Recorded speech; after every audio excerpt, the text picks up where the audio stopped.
losing track. I want to say this is our 12th year. Somebody can catch me on that. I think we started in 2012 with about 10 people.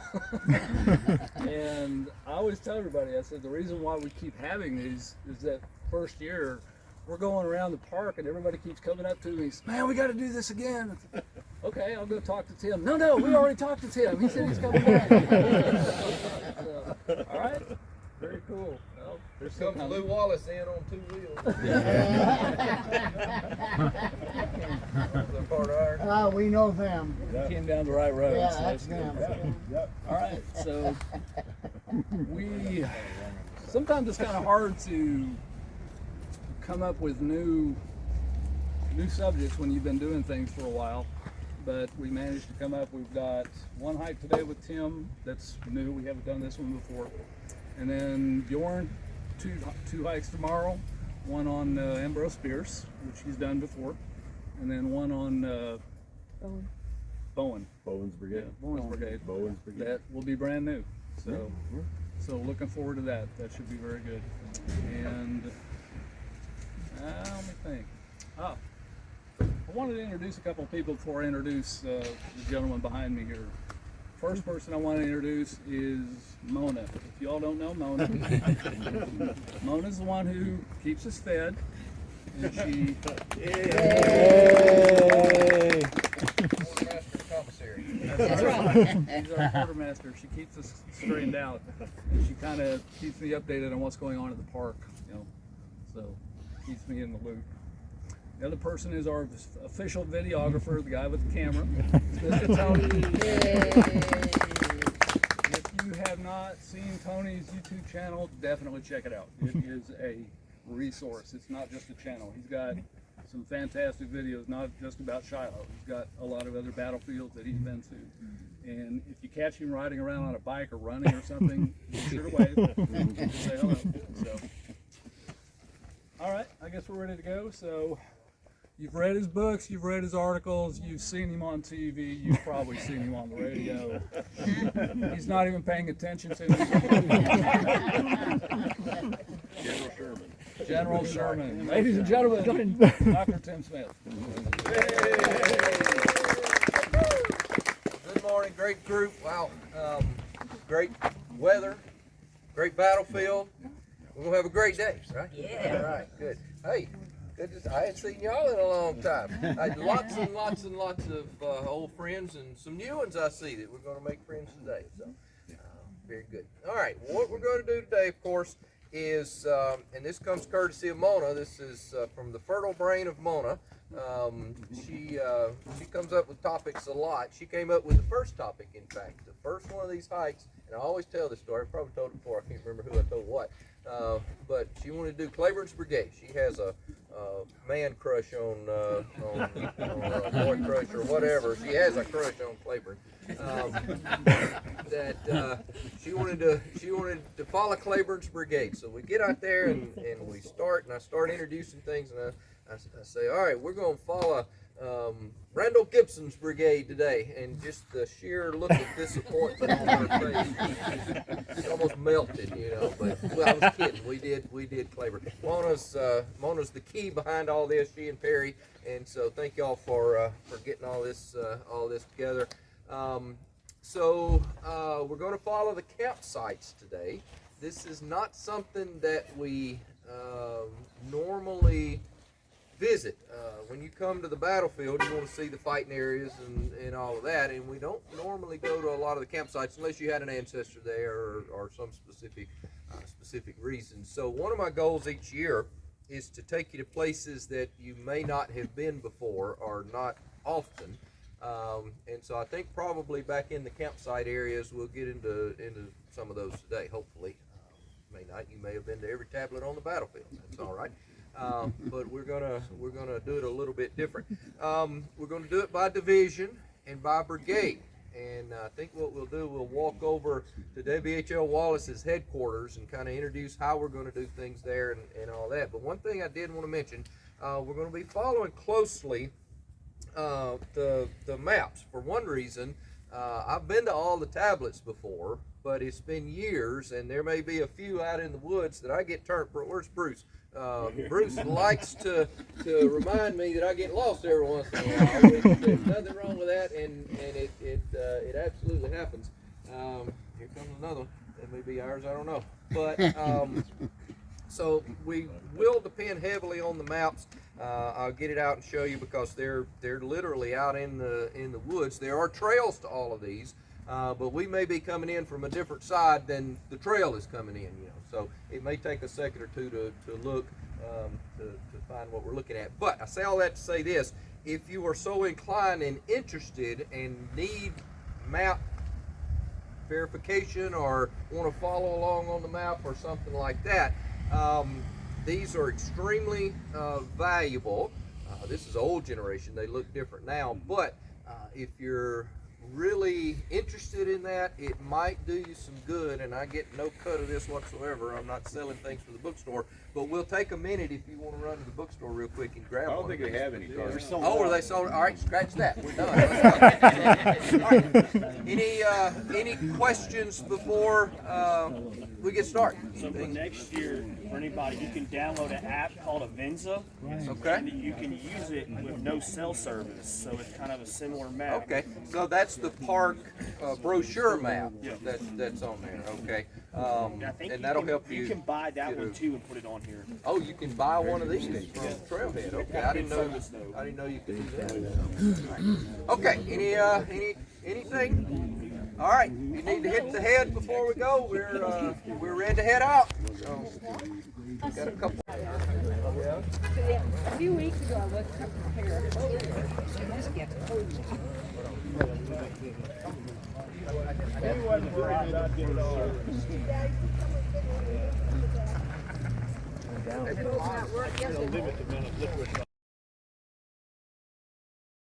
Wallace's headquarters, right here, of course, at Pittsburgh Landing. Now, a lot of these guys would keep their headquarters in cabins. Bjorn, where's Bjorn? Have you ever seen any reference to Wallace in a cabin here? No, and some of the resources pretty specifically talk about him being up in his tent In on the morning. tents, yeah, because his wife's coming Getting dressed and for all work, that. yeah. I know Hurlbut was in Jason Cloud's cabin, and several of the brigade commanders. We'll talk about some of that. Our emphasis is not going to be specifically on the commanders, the division commanders, or even the brigade commanders, but the regiments themselves. And so, again, we're going to do this by division, and we start with WHL Wallace's division first because it's closest here. And to look at the map, you can't tell anything. You see all this orange and green and all that kind of stuff, but there's a method to the madness, and I can tell the code. But I've circled kind of, and Perry, where's Perry? Perry has a really nice map that he got online somewhere that if you want to look at it throughout the process, you can see the kind of groupings of divisions. But we're gonna go to each of the camps, and I'm not really sure, I haven't given it that much thought, what we're going to do at each camp. We're certainly not going to stand and give you an hour dissertation on what the regiment did and all that. That's not the purpose. We do that on other hikes. So probably what we'll do is just show you the camp and talk about, and then this regiment was so-and-so, and just move on. There are 83 Union camp tablets on the battlefield. And if you're not familiar with what they look like, you're going to see a ton of them today. But I think there's one. Do what? Home plate. Home plate. It's supposed to be a cross section of a tent. I don't see one exactly right here, but we'll see one in just a minute, of course. Now, in terms of the camps, just a little introductory stuff. When you are standing reading the tablet, and this always broke a little bit of discussion, a little bit of not controversy, but just discussion. Unlike the tablets that you see here, the blue tablets, the unit position tablets, when you're standing reading the tablets, you're facing the direction that unit was facing and looking the way they were looking. at the center of their position. Now, when you stand at a camp tablet, it's a little bit the opposite, and you can see this actually on there's an explanatory tablet right in front of the Iowa Monument. There's one in front of the Visitor Center. There's one out at Shiloh Church, and it actually says at the bottom, when you are standing reading the tablet, what you're looking at is basically you're standing on the color line. So when the long roll was sounded and all the soldiers started scrambling, it's like general quarters in the Navy kind of thing. Are y'all familiar with the long roll? You know what that is? How many Navy guys? We got any Navy guys? When you hear general quarters, you go man your battle stations kind of thing. Well, the long roll was just the do-do-do-do-do-do-do-do. That was the signal to get in line, get up and get in position. So you formed up on the color line in front of the camp. And so the tablet would have been on the color line, at the center of the color line, when the regiment would have formed. Now, when you're standing reading the tablet, basically you are looking at what would have been the camp. You are looking at the tents. You're facing the tents. It would have been behind the tablet. So it's a little bit opposite of kind of what we got here, which is not facing the same direction. When the regiment forms up, of course, they're not going to form facing their tablets. They're going to form facing the front of the camp. So you're actually facing the rear of the camp. Is that your understanding, Bjorn? Is that what you've seen as well? So a lot of times, as we go out today, you will see a campsite tablet, and again, I don't see one right here, but you'll see a campsite tablet that's right on the side of the road, and you stand on the road and you're able to read it. Probably everybody thinks, well, that's nice of them to turn that tablet so you can read it from the car, you know. But there's a method to it. Actually, the camp would have been behind the tablet. So when you're reading the tablet, you would have been looking at the tents. Now, there are a couple of places out here that kind of defy logic a little bit, because the camp will be, let's say there's a road right here, and the camp will be right here facing the road. And you're like, well, if that's the tents out there, it would have been in the middle of the road. But the issue is that is not a historic road, and that wouldn't have been there at the time. And so you got to kind of factor that in. Also, you factor in, particularly there's an example of this out on the entrance road that I'm convinced that the tablets have moved over the court. Not that the tablets themselves hadn't moved, but the tablets have been moved over the course of 100 and whatever years that the park has been here. Particularly down in here, near the Visitor Center, the road network, just in my lifetime working here and all that, there used to be, y'all probably remember, there used to be a big old figure 8 system out here that you made a big old figure 8, and so some of these tablets have moved as well. All right, so what would you have looked at if you were standing on the color line looking at the campsites? Well, there'd been a bunch of tents. Well, what kind of tents are they? There would have been some wall tents like the home plate signifies. But that would have been mainly officers. The vast majority of the tents that the soldiers would have been camped in here at Shiloh would have been the Sibley tent. If you're not familiar with a Sibley tent, it's not your standard regular pup tent that you put, two halves together and lay in it and your feet and your head stick out both ends kind of thing. This is, the best way to describe it is basically an Indian teepee. It's a large teepee looking tent that can house up to what, Bjorn, 12, 15 men, I think. So each company would have been allotted 6 or 8 or 10, depending on numbers, that you would have had. So there would have been organized, of course, by company, and then the next company, and I haven't looked into it enough. I don't know if you have, Bjorn. Do they do company A in a row, and then B behind it, or do they do company A and then B to the side? Have you ever looked into any of that? From the company street where you're facing. Yeah, you have company streets. 10 of them go back from the color line, and it's A on the right, B on the left, and so on. The same as a deployment in a line of battle. Yeah, same as. Of course, your senior captain is A, and you don't just do A, B, C, D, E, F, G. You have A, B, and then you mix all in, and C and D normally, I believe, is the color company in the middle. So anyway, that's what you would have been looking at, very much aligned in rows with streets in the middle, and you'll hear the soldiers talking about the company streets and all of that. So that's what you, standing at the tablet, would have been looking at, but normally the enemy would have been behind you. Now, as a result, what you're going to get, of course, on the battlefield, when the long roll sounds, especially out on the front two divisions, Sherman and Prentiss, when the long roll sounds and those soldiers go into the color line, they're in line of battle ready to fight. Most of Sherman's division, a lot of them will actually form on their color front line and fight right there. You know, they don't advance too far. Some of them do, not a lot of advancement. Now, W.H.L. Wallace's division, of course, will advance a mile or so out on the battlefield before they actually become engaged. Now, these camps up in the northern part of the battlefield, if you've read Conquer Perish, you know I like to talk about the hourglass and the lay of the land, the terrain and all that. Basically, the high ground makes an hourglass. The vast majority of the battle is fought on the southern half of the hourglass. That's where all the big fighting is. Relatively little fighting on the northern half of the hourglass, but there are a lot of campsites on the northern part of the hourglass. So we do most of our touring and so on the southern half, so we'll see a little bit more up here on the northern half. All right, so all that makes sense. Any questions on any of that? Yes, sir. Logistics-wise, how many wagons were allotted to Draper Company, you know?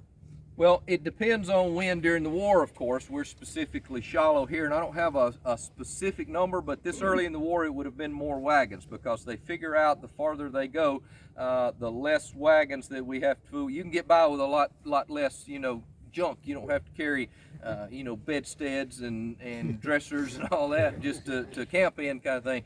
And you don't have to carry wives and children and all that too, you know. Here, I think they, Bjorn, help me out on this. I think each regiment would be allotted one per company, and one then per 3 for the field and staff. company. So you're talking 10, 15 wagons. Now, by the time you get to the Vicksburg campaign, when Grant crosses the river at Bruinsburg, they limit wagons to 1 per regiment. One wagon per regiment, and then you get like a wagon for brigade headquarters, and a wagon for division headquarters, and a wagon for ordnance train type stuff and so on, but specifically for regiments, one per regiment. So they figure out real quick you can get by with a lot less than what we did earlier on. You know, they're learning on the fly. Good question. Well, like less horses that you have to fool with, and less horse crap that you have to dodge. So. All right. Any other questions? Good question. All right, so we're going to start with Wallace's division. Obviously, Wallace's headquarters. We won't hit every, well, we probably won't hit every divisional headquarters, because you probably have been to them and they're fairly easy to get to. We may not hit every brigade headquarters. In fact, not every brigade commander has a headquarters monument. Only a few of them do.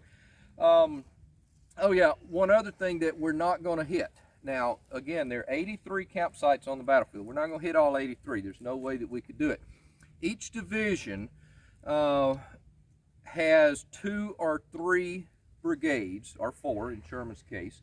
But also, and this goes back to that reorganization that Grant implements on the 3rd and the 4th, just right before the battle, where he shuffles all the cavalry and all the artillery around. And so they're playing musical chairs out here even the morning of April the 6th. You know, Sherman's artillery chief, Ezra Taylor, writes that, you know, he just got to his new division the night before in the dark, and so he calls for an early breakfast that morning on April the 6th, because I want to go out and scout the land in front of me, because I've never seen it. And of course, that's the morning of April the 6th, so he doesn't have a lot of time to scout out. So there's this big reorganization, and they move cavalry battalions and artillery batteries from the brigade level up to the division level. So each division will have a contingent of artillery as well as cavalry, and they of course have campsites. And bear in mind, these campsites are the April 6th morning campsites. So where you see an artillery battery or most of the infantry units are going to stay the same, but a cavalry battalion or a battery, that's just relatively new. They would have been camped somewhere else. So there's campsites all around the battlefield. And I wrote down, just for kicks here, W.H.L. Wallace, he's got 3 brigades, and we're going to look at the infantry. So that's what I was saying. We're going to concentrate on the infantry commands, the infantry regiments, and not so much the artillery. But he has 4 batteries and 3 cavalry battalions. attached to this division. Now, 4 different batteries, and some of them are way on back. I used to live back in the houses back here. I don't know if you've ever driven down this road right here past the maintenance compound and then back around the circle of the houses. One of those batteries is camped way back there. So logistically, for us to hit, it's pretty easy to hit the regiments as they're camped in line. If we trek to all of the various battalions and batteries and all that, we would be going in every different direction for a while, and there is absolutely no way we could do this in a day. So we're going to concentrate on the infantry command. So first up is W.H.L. Wallace is one of his brigades commanded by Colonel James Tuttle.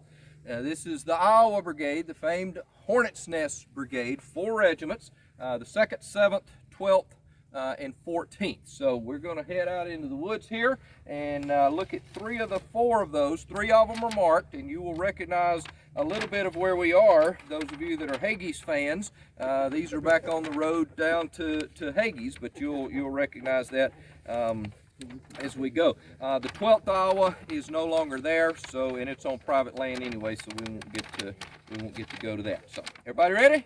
Let's do it. Let's head out to the woods. So we end up doing that right when we're kind of following you around. Yeah, we walked into the. I got to the part of the service on 8:15. Okay. And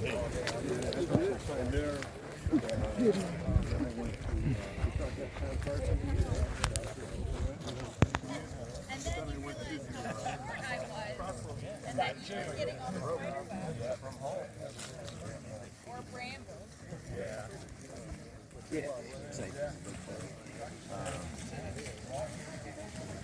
I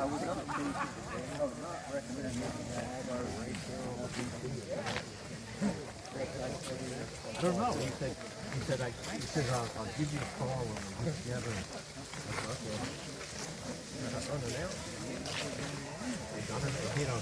Normally he's just going out. I'm having a retirement party. You want to come?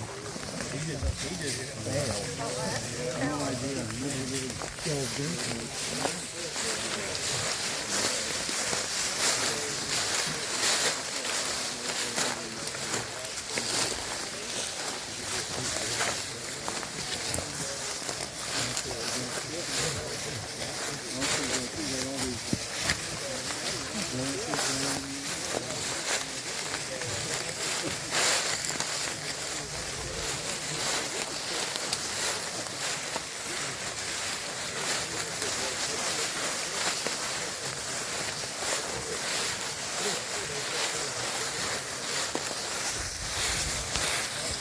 Pretty straight to figure. Anything from the tree. That's fine. It's good. I think more thick shit than I ever have in Arizona.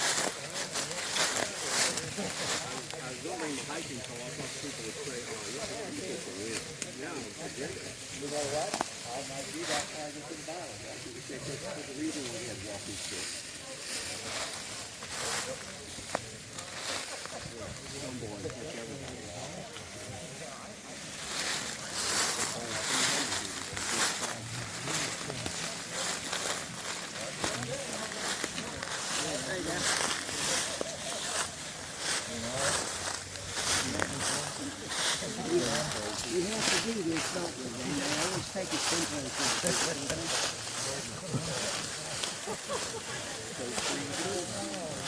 Another version of Bill Brown.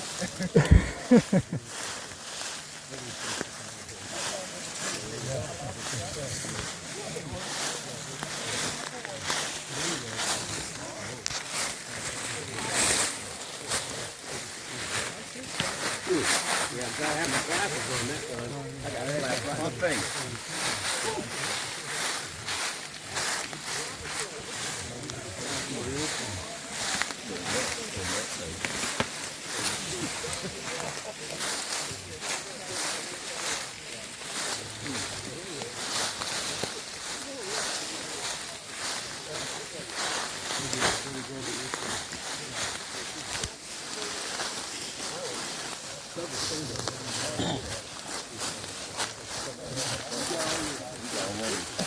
Forded the river.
I'm not trying to, go ahead.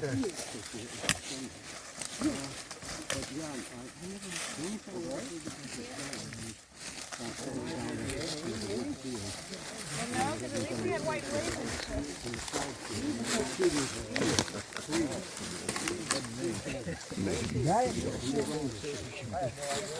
Yeah, make it a little easier in there.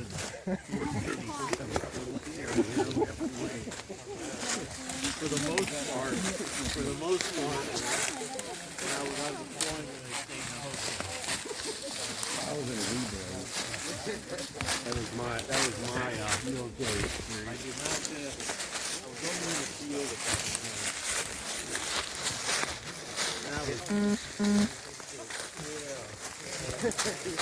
yeah, clearly a Yankee house.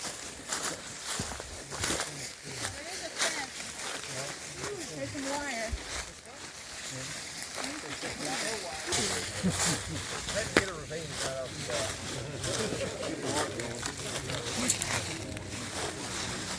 We'll get to do Dill Branch later, won't we? You know, I've been debating on that. I don't, the way we're gonna wind up, I'm not sure we're gonna actually do Deal Branch today, but, we could always detour and make it through it. She's wanting to go to Dill Branch.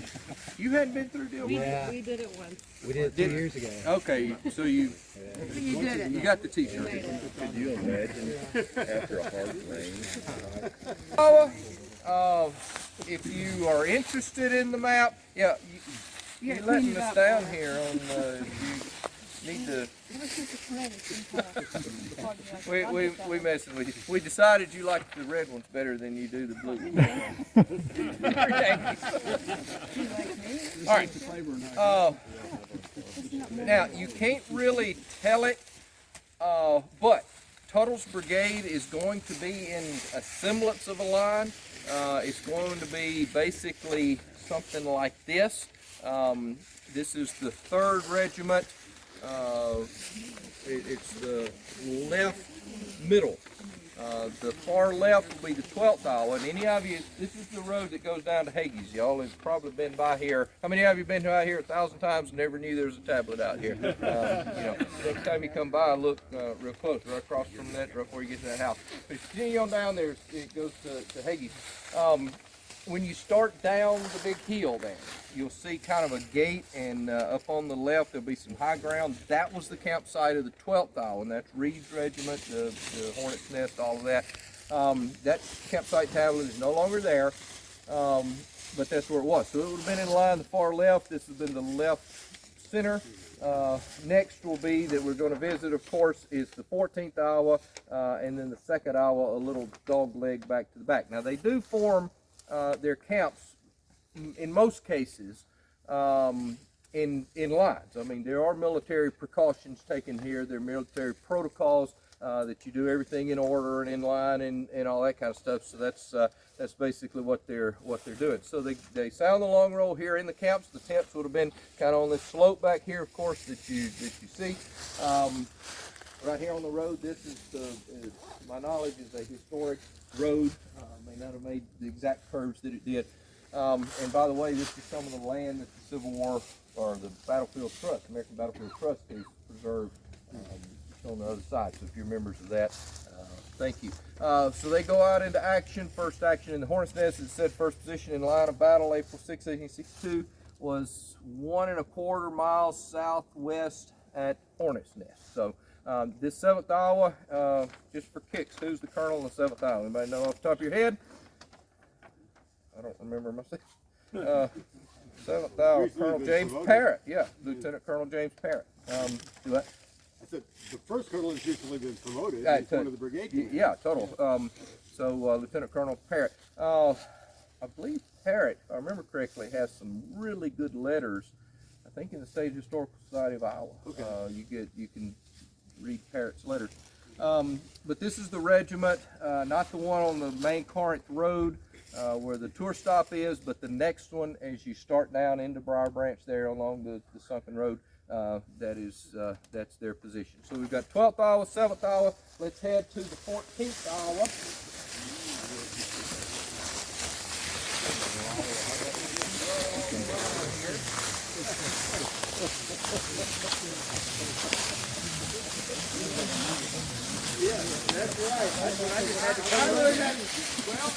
Just give you a very short rendition. Of course, they go to the Hornet's Nest as well. This is the one up on actually the knoll, in between, right by the Eastern Corinth Road. It would be their monument right in front of the Arkansas monument. Of course, the camps would have been right back in here. Colonel William T. Shaw, he's the one that talks about when the Arkansas troop Shaver's Brigade makes the attack. He actually goes out in front of the line and covers over Lieutenant Colonel Dean's face with the handkerchief and all of that. That's Colonel Shaw here with the 14th Iowa. All right, make a little dog leg. 2nd Iowa. Let's continue on.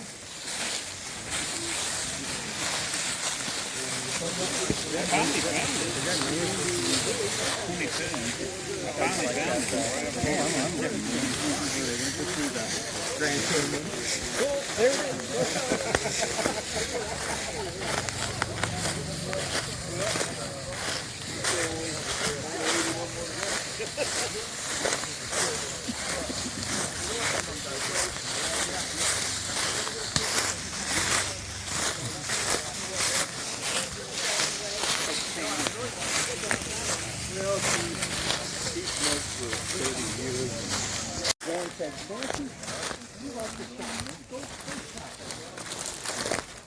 She went to Target and fell down and broke her hip. Oh no. Is she able to bounce back from that?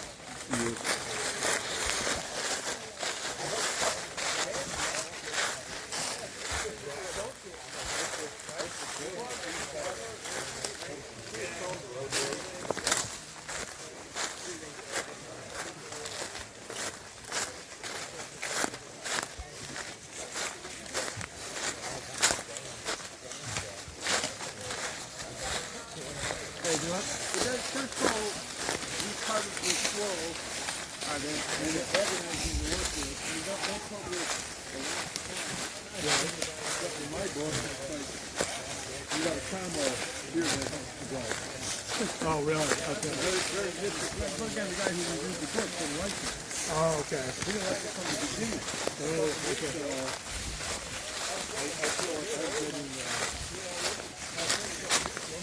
A hard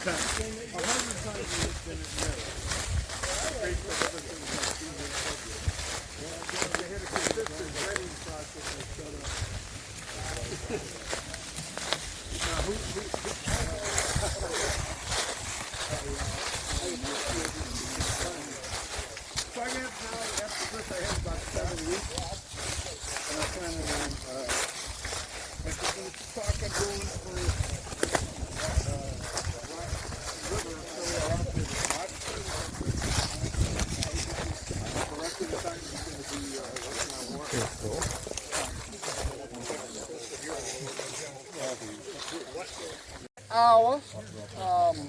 which is the extreme right flank of, well, it depends on which way you're looking, but extreme right or extreme west, I guess, regiment of the brigade. So it would go 2nd, 14th, 7th, and then 12th farther that direction. Now, also important to bring you over here to Tuttle's position. That's his headquarters monument right over there. So Tuttle will have his headquarters at the extreme. It'd actually be the left, because if the brigade camp is here, the color line would be here, and then the rest of them facing that direction. And we'll get into a little bit of the defensive notions of the Federals. Everybody just kind of thinks they just camped here and had no ideas of defense or anything like that. But you can even see in a little bit of Tuttle here, that landing, Brown's Landing, that goes down, well, Brown's Landing is farther south, then Pittsburgh Landing, and then you got Hagee's Landing and all that. There's potential for movement down in that area, and so they're guarding this area. Of course, there's going to be brigades over toward the Snake Creek Bridge as well. So even in the far backwater of the Federal camps, out in the middle of nowhere, not really near any major point that could be infiltrated, they're still camping in line and have some use to it, you know, some thought behind it. So Tuttle's headquarters there. We won't go over there, of course. Lieutenant Colonel Baker, he's the one right on the eastern Corinth, or the main Corinth Road, where the tour stop is now, and right in front of Ruggles Battery, right in front of the Duncan Field there. So 2nd Iowa.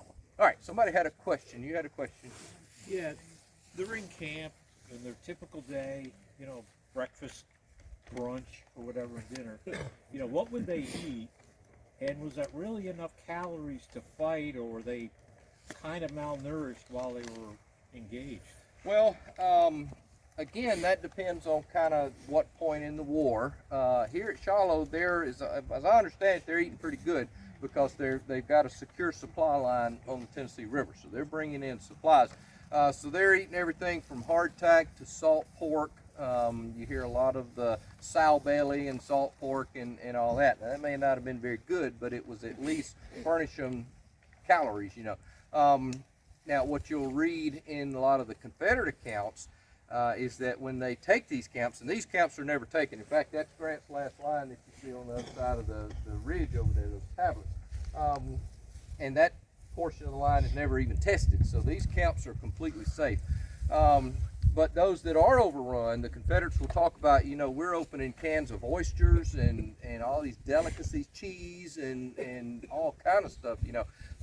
So it's evident that they're getting in a little bit of that kind of stuff. Now, later in the campaign, moving to Corinth, it's going to be a lot bigger logistical headache to move supplies from Pittsburgh Landing or Hamburg Landing, the 20 miles or so to the Army at Corinth, over muddy roads and all that. I referenced the Vicksburg campaign because that's what I got on the brain right now. But when Grant crosses the river at Bruinsburg with the lack of wagons and all that, the logistical situation there becomes absolutely acute. Because they're not even getting the bread, they're not even getting the hardtack and all that. Now, they are foraging off the country.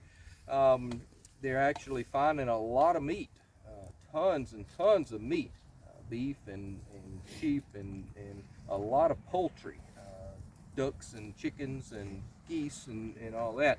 In fact, it's funny, Grant talks about, I don't know if it's in his memoirs or what, but he talks about when they finally get to Vicksburg and all the packages from Mama and Daddy start showing up at Vicksburg, they're sending them a bunch of chicken and poultry. And the soldiers are just sick of chicken by this point, because that's all they've had.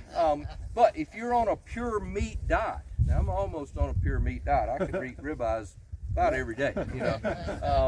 But you still need other things to keep your dietary system. Anybody dietitians or anything? There's some great accounts in the Vicksburg campaign. Division Commander Osterhaus, Peter Osterhaus, talks about all my men have is meat, and it's really wreaking havoc on their dietary systems, and as a result, they're developing a lot of diarrhea and all that just because they don't have any bread. We need bread. And so there's not any bread available in the country. You can't just forage that. And so you start bringing, that's what Grant concentrates on. We have to bring ammunition and we have to bring bread across the river in those wagon trains and all that. So really it depends on when, but as far as I know, they're eating pretty good here. So we got some other historians. Bjorn, have you run anything? Robert, any? Just supply ships, like as you said, they had everything they needed. Yeah, they're pretty well stocked here. Except they belong to the sutlers. You They're, had to run a bill with the sutler, and if you didn't want to do that, There's sutlers that are offering stuff too. yeah, that's where you get your cheese and sardines and stuff like that. Yeah. I'm assuming that most of the country boys are doing fishing too. Probably fishing in the river. Yeah, they do some of that. I'm also guessing that you talked about it back there, but I decided not to go down The ravine, yeah. But I'm assuming that this is pretty much cleared out in order to have campsites. Well, you are going to have more cleared areas to put the tents. You don't just put them in woods. Yeah. So the field lines today may not be totally accurate in terms of where field lines were then. But what you will also see, if you're assigned a campsite, they'll go in and just very quickly they'll clear it out, even if it was woods and underbrush. I mean, a group this large, and we might be a small company. They need firewood as well. We might be a small company, and it wouldn't take us long, a morning maybe to clear out us an area here to camp. And again, you're not talking about, if you've got a regiment of, let's just say 600 men, in 10 companies, that's 60 men per company. So if you're talking on average, let's just say 10 men per Sibley tent, that's only 6 tents in your company, that you're dealing with. So it's not like it's just a huge area. It's not like this whole field was covered with tents.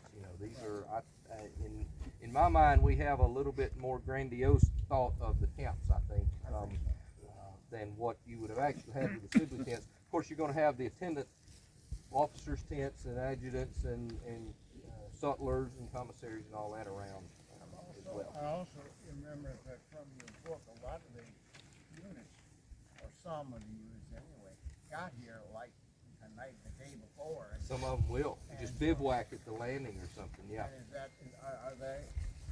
those that are back? Not here. Those actually are what would constitute the rest of Prentice's division out there. The rest of Madison Miller's brigade, as well as a new brigade, his 3rd brigade, that's supposed to be up and going. And so, for instance, the 18th Wisconsin, that we'll talk about a little bit later on, they go out and they just barely get their tents up, the night before. One of the regiments, I think it's the 15th Michigan, are told to go out the next morning. And of course, they haven't even I think they scouted out where they're going to do their camp, but bivouacked at the landing, and they're the ones sent out without any ammunition. So just use your bayonets, and they get out there and they're like, Good idea. they'll come back. So. All right. Yes, ma'am. Would it also, due to free range livestock not as thick, so Yes, it's easier to clear out? Certainly would have been much less vegetation and undergrowth. So it wouldn't take them long to clear out there. Yeah, and you can even at times put tents, and I've heard particularly cavalry, you want to camp in wooded areas so you can hit your horses, the bushes and all that. And so you can put, if it's a larger grove of trees, you can certainly camp within that, which is going to provide shade, which doesn't hurt either. It's a very young forest here. Here today, This yeah. is probably 20 to 30 years. Oh yeah. This at the time was virgin timber, big high canopy, spread out trees. Where's the closest water source for these guys over here? Well, of course you got the river, but there's springs all throughout these hills and hollows. We're up on the tableland, so there's not so much now, but did y'all notice that we came across a little swell? These folks are going to camp on the highest and driest areas, of course. But even then, you're still going to be susceptible somewhat to heavy rains. And of course, we know it rains in late March and early April here, to the point that what you would do is dig what's called tent rings. You ever heard of tent rings? What you would do is dig a ditch around the outside of your Sibley tent, so that the water, when when it flows into it, it would flow into the ditch, and then it would flow, you know, you'd have an outlet that would go out of the ditch rather than flowing into your tent. And there's some you know, good descriptions of this. For instance, in the Vicksburg campaign, when you got all the water and the mud and all that in early 1863, some of them talked about, you know, these guys weren't bright enough to dig their ditches, their tent rings deep enough, and they were flooded out, you know, water running through their tents and all that. And what is really interesting, when Reed, the first historian, comes back to the battlefield in the mid 1890s and the first thing he starts doing is looking for campsites. And of course, he has a vivid recollection of what this looked like with campsites. I would love to see the battlefield with all the campsites. It would be amazing, you know. So he started on the campsites, and he would go out and he would find physical evidence. And he talked about that in a lot of places you could still see the tent rings where the Sibley tents were situated. You could still see that kind of evidence. Of course, today we can't, but in 1895 you could. All right. That's Tuttle's brigade.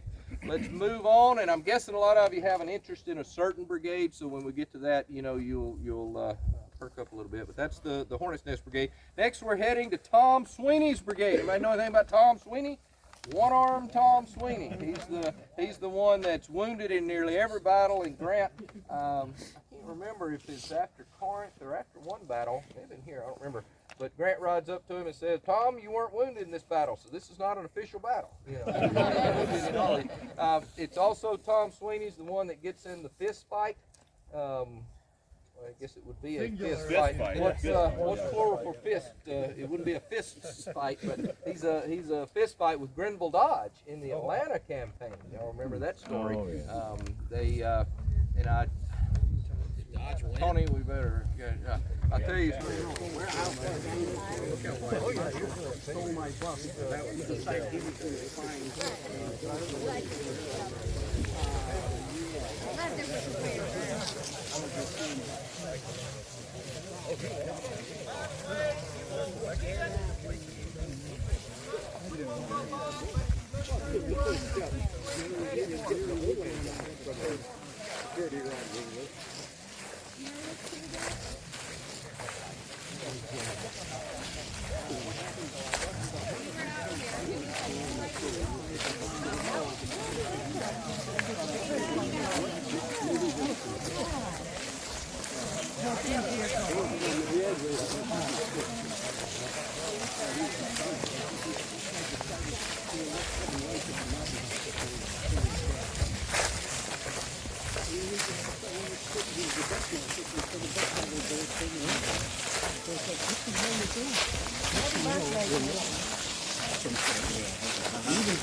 You going to supper?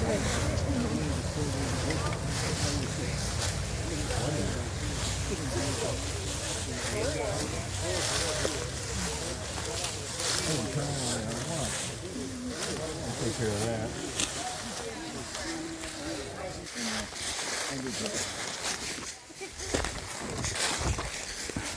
This is another thing. Man, I wanted y'all to see that garbage truck that you went by. Where's Bruce? There's probably going to be a little bit of that today, because these things, as you can tell, they kind of hide, you know. And so I knew it was right out in here somewhere, but we went a little far. So those up at the front are helping me. We kind of form a skirmish line a little bit. Again, it's been years, actually, since I've been to this one. But at any rate, we'll find them. Tom Sweeney's brigade, again, headquarters. Well, yeah, you cannonballs right there. 5 regiments. 52nd Illinois. Just for kicks, who's the colonel of 52nd Illinois? You may know. I don't remember off the top of my head. It's one of those. Oh yeah. Well, Originally it was Sweeney. Sweeney. Major Harry Stark is in command, and then Captain Edwin A. Bowen. You're going to have a program on Bowen in the 52nd Illinois. Don't get it mixed up. Tomorrow. 52nd Illinois. Okay. 5 regiments in this brigade. Unfortunately, in terms of the campsites, only 2 of them are actually marked. 52nd here, and this would have been the extreme right of the brigade, because everything is from here that direction. Next in line we'll see is the 8th Iowa. That's the one, actually Sweeney's brigade, go ahead and kind of just mention what's going on with them. They're the ones that get split up, and they go all kind of different directions. There are a couple of regiments that actually go into position in Duncan Field to extend Tuttle's brigade across the Corinth Road into Duncan Field, those 2 Illinois monuments, of course. Others are held in reserve and are split off in various places. The 8th Iowa that we're going to see next, they're the ones that are sent to fill that gap right in the middle of the Hornet's Nest, right on the left of the 14th Iowa. They're the ones, that's their Iowa monument, right beside the Hickenlooper Battery monument, the one without the cannon barrel, you know, that has the cannon carriage without the barrel. So that's the 8th Iowa. We'll talk about them when we get there. Now the others, the 57th Illinois, 50th Illinois, and 58th Illinois are all off the park, or what was off the park then. And there is some debate whether these tablets were ever actually even cast and put out there. We do know that there are some tablets that are off the park on private land still there today. So there's a chance that they were there. To my knowledge, there's nobody that has ever seen them or knew that they can verify that they were there. So there's a chance that they never were even cast. Tim, do you see them being put there at some point in time, or probably not? The trust, I believe that's part of the land that the trust has acquired for the park since then. So it is conceivable that it could have been done. There are some tablets that were missing on the park that we know were there to begin with that are being replaced now. So it's conceivable that you could put them out there. The problem is replacing a tablet on the park that still has a base, or but just not the tablet, is very different than just going out into a field and picking a place to put a campsite, because that may not be the actual campsite, so I don't know whether there will ever be done or not. But when you turn onto the road that goes down to Hagee's, this road is right out here. If you look off immediately to your left, there's a big old field. I think it's starting to grow up now, actually. Yeah, there's the road right there, the truck. But right off the field, there's a little house that sits there kind of when you get up on top of the hill. Back in that field were those 3 regiments, the 50th, 57th, and 58th. Some of these wind up over as far as as Hurlbut's position over near the peach orchard. Some reserve positions over there as well. So only visit 2 of Tom Sweeney's regiments. All right, let's head this direction. We'll see the 8th Iowa real quick.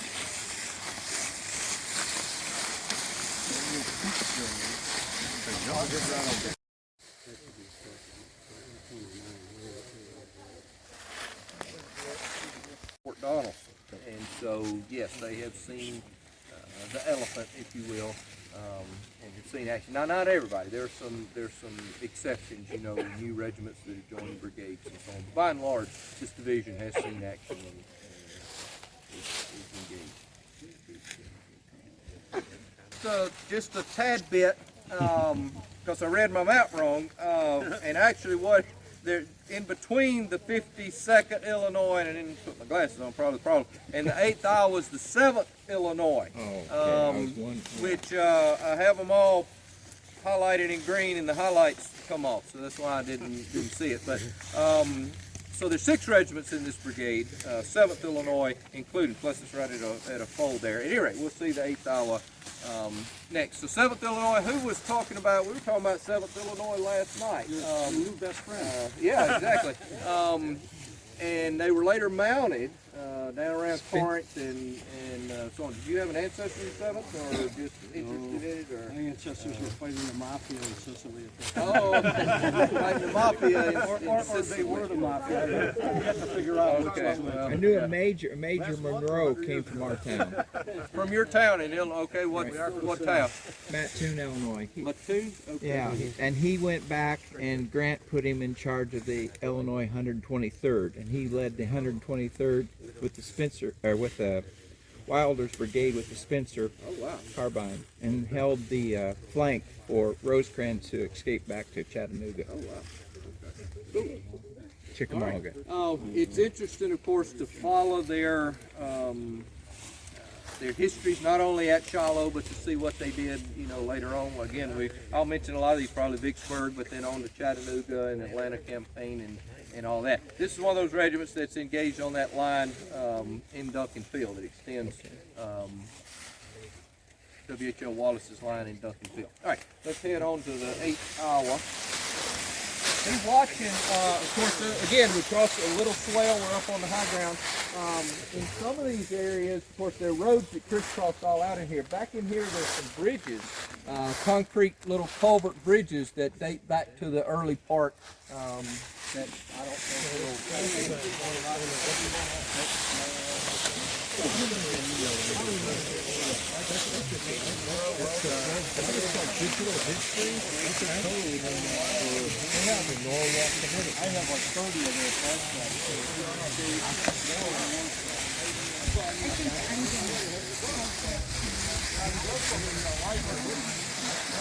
These are the black sheep of the brigade. It's a full Illinois brigade and one regiment of Iowans out there. You know they took a lot of ribbon. These guys, what I found is they're merciless in terms of the ribbon that and the hazing they give each other and all that. So I'm sure they had a lot to say about these Iowa boys. I found just a ton of this kind of stuff throughout the war between East versus West, Eastern regiments and Western regiments, particularly when the Eastern regiments would come west, for instance, in the Vicksburg campaign, to join Grant's army or something like that. They would just give them all. Talks a lot about that, yeah. In fact, what regiment is it? It's the 32nd Ohio, I believe, that's involved at Chickasaw Bayou and then Champion Hill and all of that. And they had actually been surrendered at Harper's Ferry, and they were termed in their brigade Harper's Ferry cowards. Go in, you Harper's Ferry cowards! I mean that's pretty low cuts there. So anyway, these are the black sheep of the brigade, but they do some pretty heavy fighting. They're the ones that plug the gap in the Hornet's Nest on the left of the 14th Iowa. And of all of Sweeney's brigade, this is the regiment that's captured. And I don't remember off the top of my head exactly how many they lose, but virtually the entire regiment is captured right by the UDC monument up there, pretty near it. Colonel Geddes, commander here. I did mention the bridges. When we go by, look right here. This was an old road. You can see the road bed, and you can see one of the original culvert bridges here.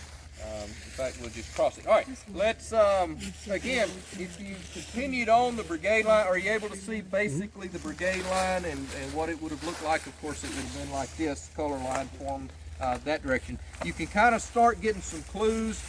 Normally high ground, normally a road situated, and the camps would be facing the road by and large. So that, again, I think the short road. So the brigade would have continued on up into that field, which you can see how it kind of clears. You can see the sky lower. That's an indication of a field, of course, and that's those three Illinois regiments up there. All right, next we're going to see John MacArthur's brigade, the 3rd Brigade of W.H.L. Wallace's division. We've done Tuttle.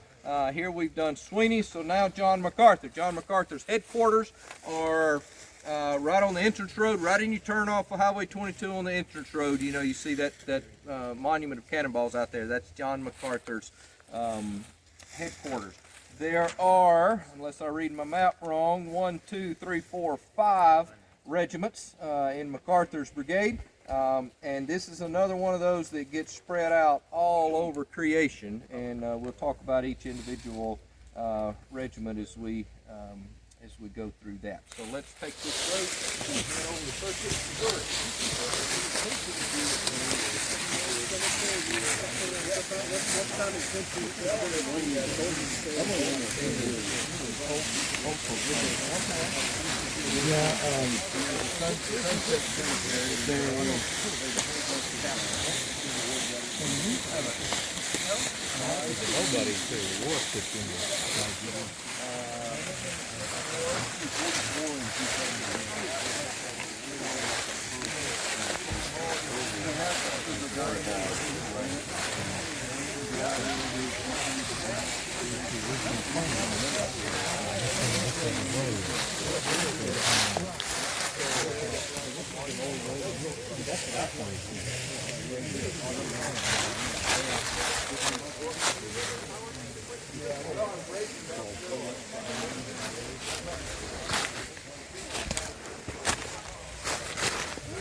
John MacArthur's brigade, Scotsman, got funny hats and all of that.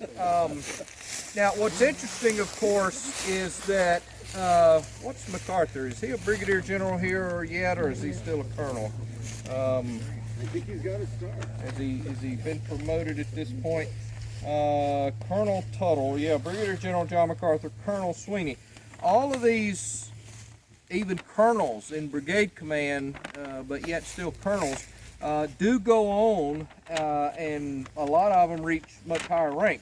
MacArthur, Tuttle, Sweeney, not Sweeney. Sweeney will go on to the Atlanta campaign. All that. All these become division commanders, and some of them, I think, I'd have to look Corps command, but in other divisions and all that. So you see kind of the rise of these officers. The creams kind of rising to the top already, and even though they're colonels, they're commanding the regiments. Now, Tom Sweeney, if I remember correctly, of course, it's been a decade since I've done much research on Shiloh. I think he's under arrest on the morning of April the 6th. Is he not? Do you remember? I think so. Story? Yeah. There is pretty vague on why and what's going on, but I believe he's under arrest and he's released to go lead his brigade. All right, John MacArthur's brigade, just very quick. Again, this is one of those that splits in a lot of different directions.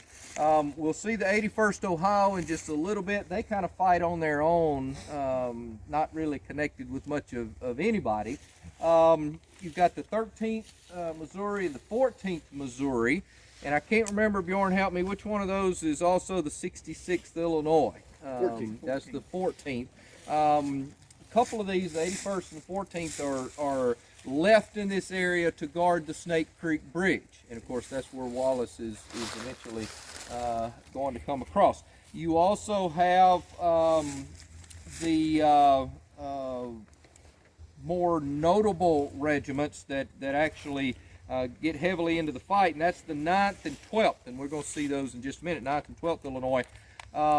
They are actually dispatched, and it's a classic example of splitting brigades up and sending part of it this way and part of it that way.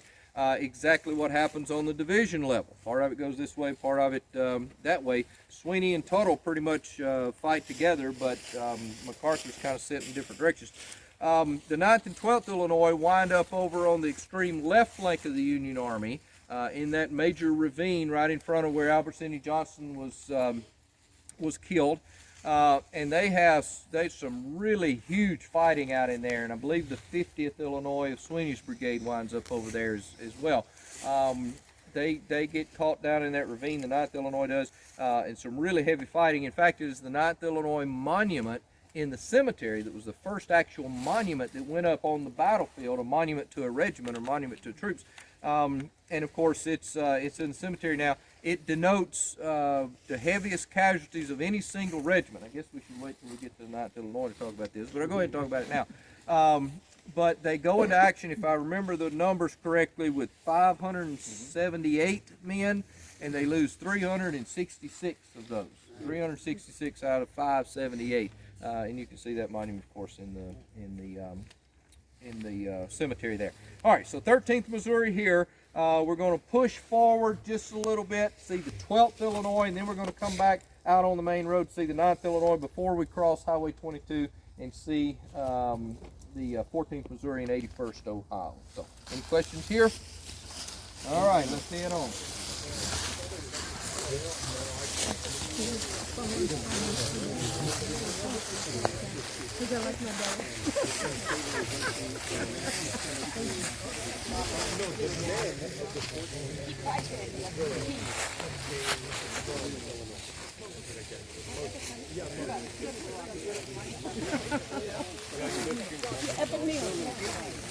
It was difficult for Missouri to fill their quota because we're not interested in fighting for the Union. We're wearing the blue coat. And the 13th is made up of men. Yeah, this regiment is made up of men from Ohio. And then after serving as a Missouri regiment for a while, the state of Ohio went, no, we want credit for those guys. And so their designation changed to 22nd Ohio Regiment. Same story with 14th Missouri. You know, at some point Illinois goes, you know, I mean, they get credit with the feds for the number of guys that they enlist. They have to. And so Governor Yates is going to say, no, I want credit for that. Because 9th Missouri becomes 59th Illinois. They're not here. Now, the original reason why these things happen is because in the enthusiasm of the first enlistment, Ohio and Indiana and Illinois all reached their quotas instantly. And then Missouri, until guys were getting turned away. And that was the case with the 13th Missouri. This entire regiment, a guy named Kraft Wright was the guy who organized it in the colonel. You know, he said we couldn't get his 1,000 guys into the Union Army in Ohio. So they all bought train tickets and rode over to St. Louis and joined up in Missouri. All right. Later when things changed politically, Ohio wanted this.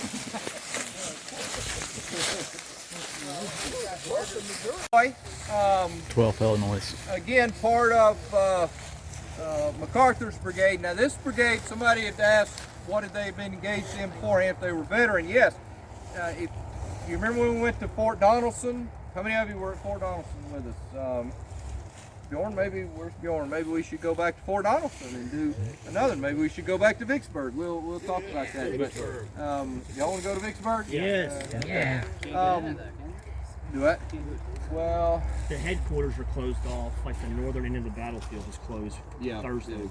Dr. Smith is Rosen. connected, I have faith. do what? If you're connected, I have faith. Do you remember at Fort Donelson, those that were there, we walked out through that big old field from the subdivision into the big field and back into the park kind of thing? The dog, where we picked up the dog at Dudley Hill there. This is MacArthur's division, or brigade there, 9th Illinois, 12th Illinois. Colonel Chetland, how do you say it? Chetland? He likes chitlins, didn't he? Swiss, I don't think so. Colonel August Mercy, M-E-R-S-Y. They're the colonels, so they've been in action before. Going later, this division, MacArthur would be part of, I believe, Sweeney's division. They would man Corinth, and so they would, part of the 16th Corps, they would not be involved per se in the Vicksburg campaign itself. They would be stationed garrison in Corinth. They're part of the ones that get so domiciled, Sherman says, along the Memphis and Charleston Railroad that in January and February of 1864, when he's starting the Meridian campaign, he says it's like pulling eye teeth to try to get the 16th Corps out of their domiciles along the Memphis and Charleston Railroad. They've gotten fat and happy, basically, in garrison duty there. All right, So 12th Illinois, again, it says first position line of battle is 300 yards east of the peach orchard. So the 9th and 12th go slam across the other side of the battlefield, break away from their brigade, although their brigade commander goes with them. MacArthur is over there. All right, we're going to cross this ravine here and come out on the main entrance road, see the 9th Illinois, and then we'll cross Highway 22 over there.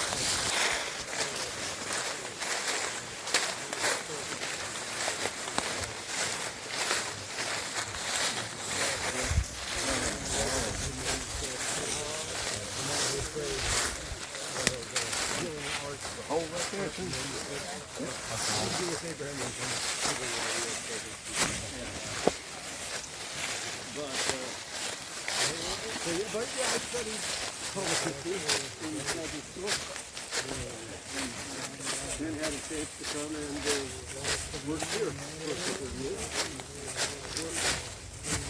Fire rangers, the seasonal rangers for a few years. That's where they got me.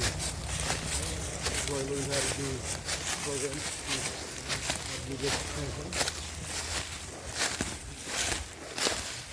Under the leadership of Dr. Smith.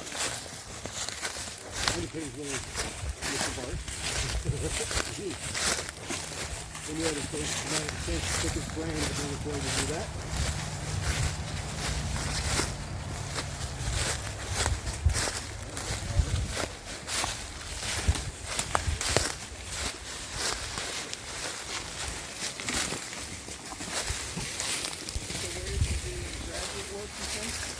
Loyola University of Chicago.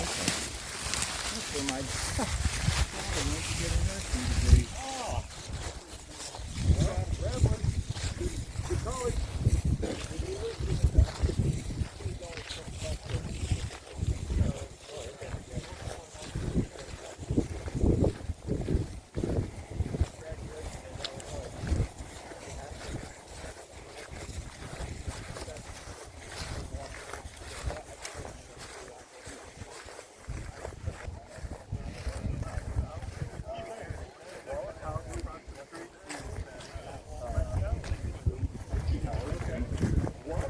That's like a group of people from the same town. And can you explain that, how Well, that worked? Primarily a company is from the same town, general area.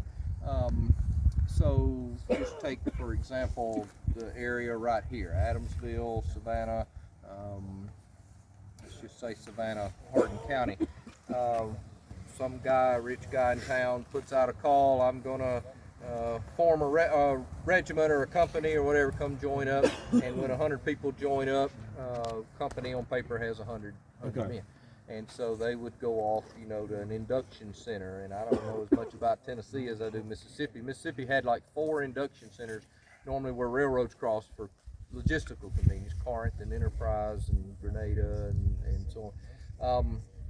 And there you would be formed with other companies from other counties. They may be one from your same county, but maybe from other counties, to form a regiment. So the idea that everybody knew each other and came from the same area would have been on the company level.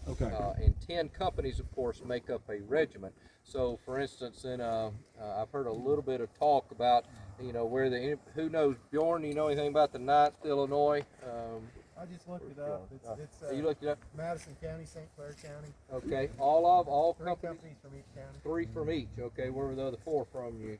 One was from a rural county near there. I forget all Okay, of yeah, so it may be spread out to Montgomery different County. ones. You could have multiple companies from the same county, but primarily it's a local county level thing.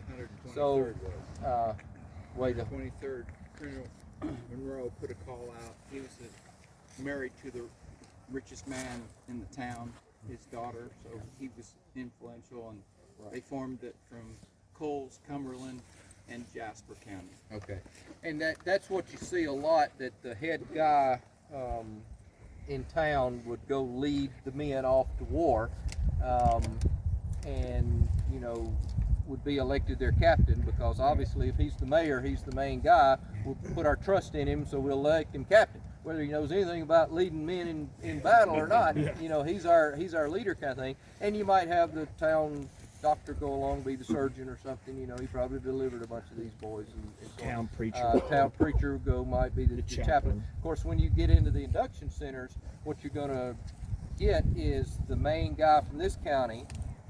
Now, you know, he was a big fish in a small pond, but now he's a small fish in a big pond, and so you got to compete with the other bosses from the other counties, and so whichever ones of those come out on top is elected colonel and all of that. Of course, later in the war, you start having the more merit system type thing, you know, that we don't promote people just on how rich they were back at home, you know, kind of thing. So that's what you're looking at. The homegrown stuff would be on the company level. Okay. But then everybody would be state level. All right, there they go. That's why I asked the question, why there were so many regiments. It's because everybody wanted to have their own regiment. We didn't just fill in the, you know, like the 9th gets wiped out. Yeah. Instead of filling them in and bringing more boys, everybody just formed another regiment. Well, the Confederates and the Federals do it opposite.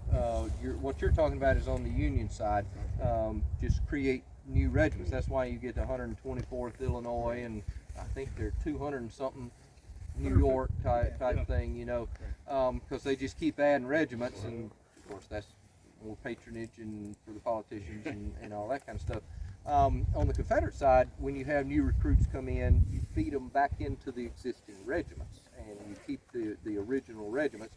And you know, Sherman just railed against this in the Vicksburg campaign and elsewhere. You know, while we're creating new regiments, the old regiments that won all the glory and the laurels and all that are just dying away. You know, and that's why there was this big push to, after their 3 years, to re-up as the veteran volunteer regiments. And a lot of the regimental histories you'll see, you know, whatever so-and-so regiment, veteran volunteer, veteran, you know, that they got that distinction because a certain percentage of them re-upped and all that. I think Minnesota was known for doing the recruiting that way, where they focused on filling up their regiments. Yeah. That's why look, Minnesota's got very few. Very small, and that's what you look, you know, Mississippi, for instance, has 48 regiments, I believe, but they sent like 80-something thousand men, which is double if it's 1,000 men per regiment. But you know, normally they're a lot more than that. So. All righty. We cannot Illinois infantry. We've already talked about Fort Donelson, all of that. This is the one that has the monument in the cemetery. Lost 366 out of 578, I believe. First position was 1/4 mile south with right on Hamburg Road. So out there. Now, this is one of those that I was talking about. Probably, I'm guessing this tablet has been moved multiple times. Because if the camp was right here, the tents would be right in the middle of the asphalt. Who wants to sleep on asphalt? Obviously, that was not the main road. The main road actually was between this big blue tablet and that tablet. That's MacArthur's headquarters. That's the main Savannah, Hamburg-Savannah road. So it is conceivable that this could actually be in the right place, though, and the camp just in between, you know, here in the road. But again, you wouldn't have formed the color line here facing this ravine type thing. So I'm guessing it's been turned a little bit. The camp may have been right in here, would have been facing that direction, the color line that way. So I'm guessing has been changed and moved, but I can't verify that. All right, we're heading across the road now, and we're going to see a couple of the campsites out there. Then we're going to take a left. We're going to cross Tillman Branch. This is going to be a big ravine, heavy stuff, big creek, all of that.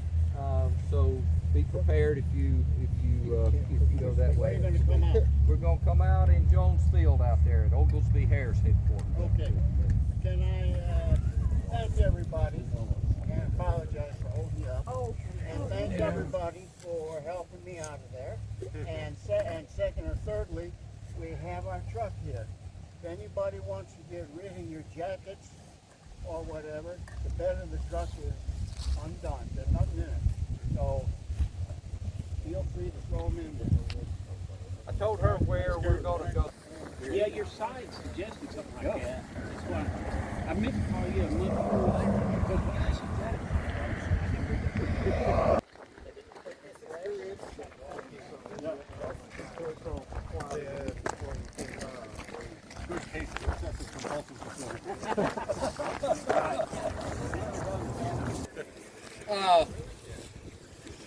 Obviously, campsite in this direction. This field has been manipulated a little bit. You see it's been cut down. This bypass was not there, obviously, so it would have been more field kind of leveling off out there. 14th Missouri. Their first position, as it says, is in the field to the front. They actually have a monument out there, but what does their monument look like? It's not a Missouri monument. Illinois. It's an Illinois monument because the 66. And if I remember correctly, a lot of their recruitment is in Illinois, but they're designated Missouri, but then they're later designated. Early on, they wanted to get into the Army. Illinois filled its quota, so they joined up with Missouri. Then when the drafts came in, Illinois wanted credit for those Missourians. Credit for later on. So it gets a little wishy-washy. Yeah, I think there's a Michigan company. It's a sharpshooter regiment starting out. I think there's a couple of Missouri companies, probably half Illinois, and It's a bunch. Michigan. And you see that even you see Southerners in Northern regiments and Northerners in Southern. There's one of the Illinois regiments, I can't remember which one, 14, that has it's a Tennessee regiment that has a company of Illinois in it. I can't remember which one it is. Maybe 3rd or is it 15th? It is the 15th. Isn't it? That's what it is.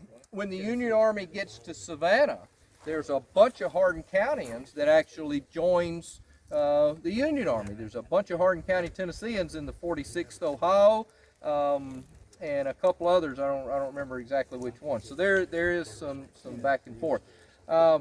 All right, 81st Ohio, let's go on down to it. Now, bear in mind also that Lew Wallace, the historic road, this is why the campsite would have been right here. This is the historic road that will continue on down. If you were on the hike several years ago, we went down to the old bridge, and I think one of your hikes went down there more recently. The main Savannah Road.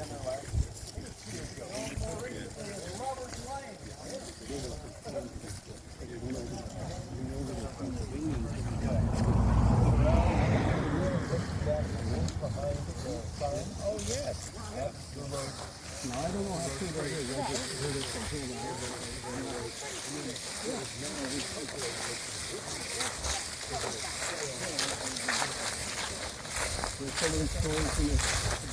Ohio, their monument is out.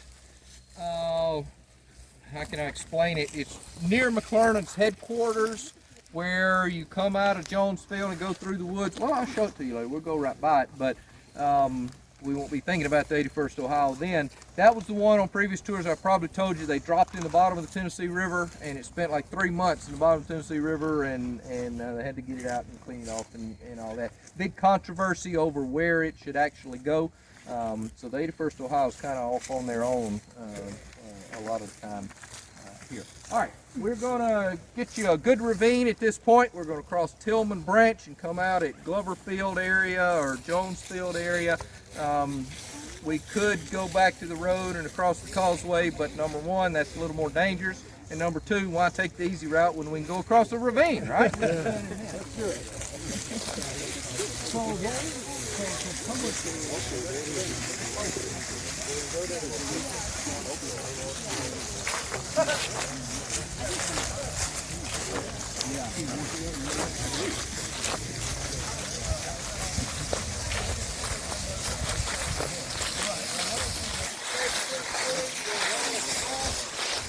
Deploy his division here on the high ground. You see the there.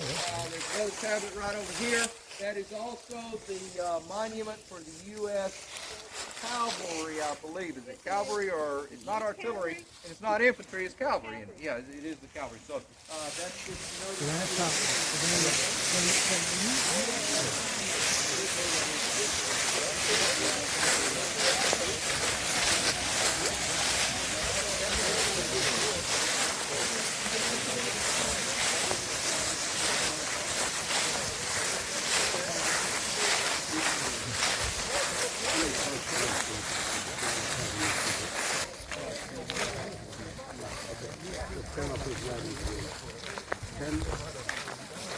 One per company. All right, again, we're not going to hit every single attached cavalry battalion or artillery battery because we'd just be going in all kind of different directions. But when we come across one, of course, we'll mention it. This is the U.S. Cavalry Camp, which, of course, why they put the monument there. This also is the shooting range for the park law enforcement. This is where they do the qualifying and all that. So,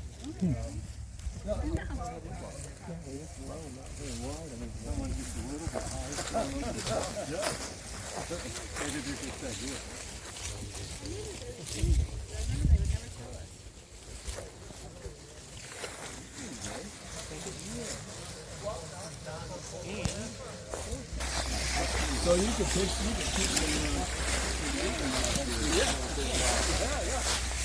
Go right ahead.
But you know, there's nothing to interpret it because it was on private ground all these years, you know?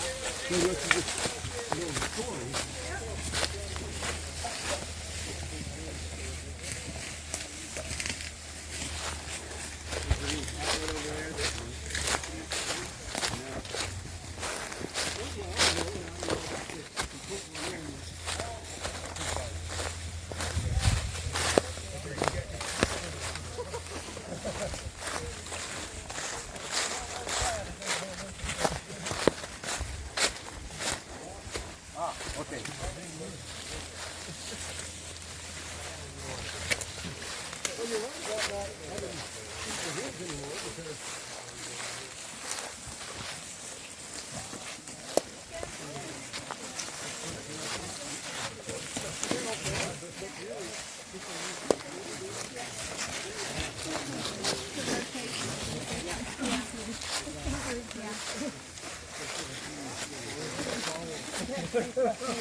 Staging like that, I'll bend down to try to pick up the top. Oh, yeah. Invest in slip on or something? You saw how old we are, but I was going through a couple of floors. You had a great pair of those, and then I got you this right here.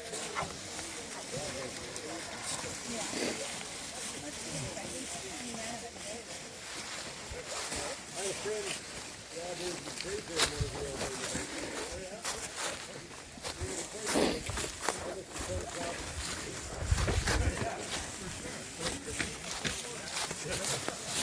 You need to start on your videos.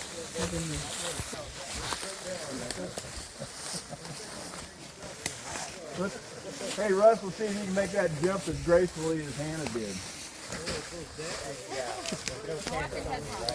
Yes, there is. You did good.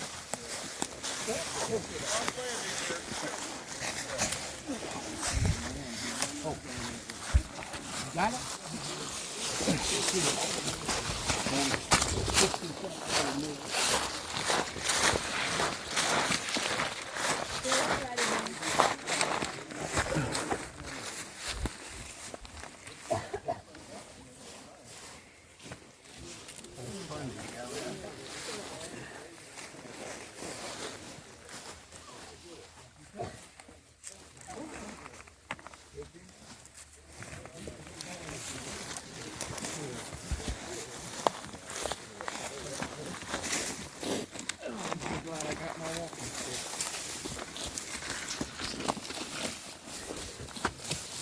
Hang on, guys, I'm caught up somehow. Oh, I got booby trapped there.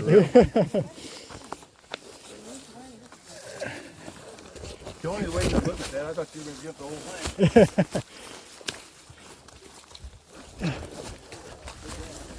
Oh, got him.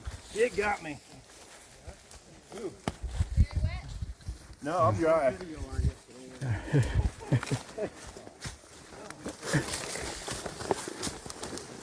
Tony didn't catch me on video.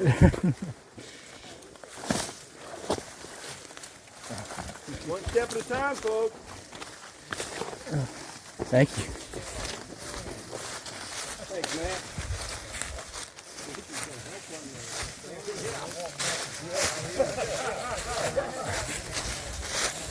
Well, I know he's talking to talk. Years ago, it was, oh, honey, let me help you up. Let me, come on.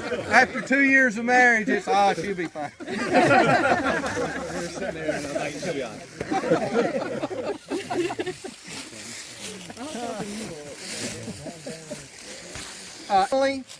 On the morning of April the 7th, as Lou Wallace pushes forward and a little after daylight, this will be the area that he will cross Tillman Branch. In echelon, he will move up this ridge that we're about to move up in Glover Field, outflanking Pond's position in Jones Field, which we're going to see here in just a little bit. So there is movement through this area, you know it, in echelon, kind of one behind the other and catty corner to each other. So move through this area. Obviously this has been cut really thick up here, so different than then.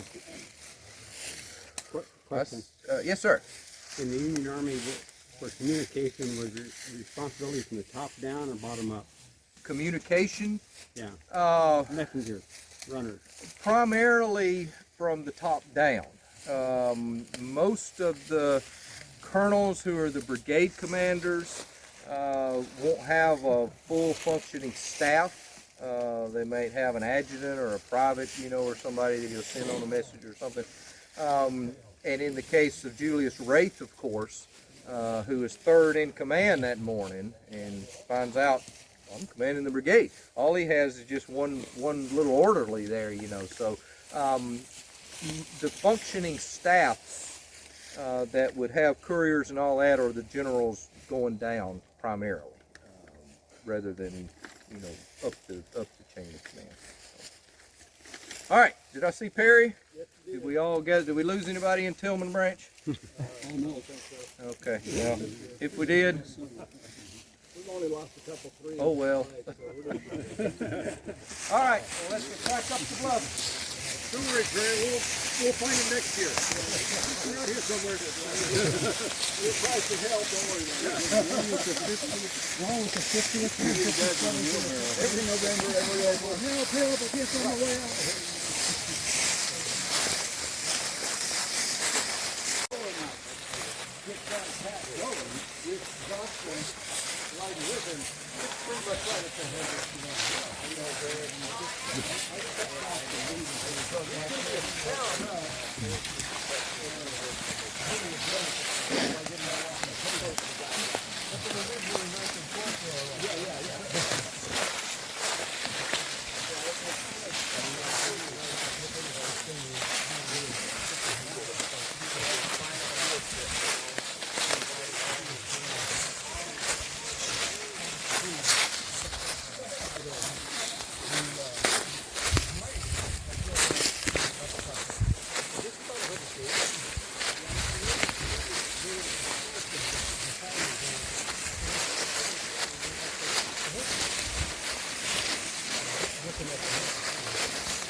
Looks like the traces of all the buildings are gone.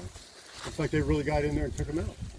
No, I think they're still up in kind of around the Oh, corner around the there. corner of the, okay. They're two cabin structure kind of things out in there. One of them they say was actually here during the battle, but I can't verify that. I don't know.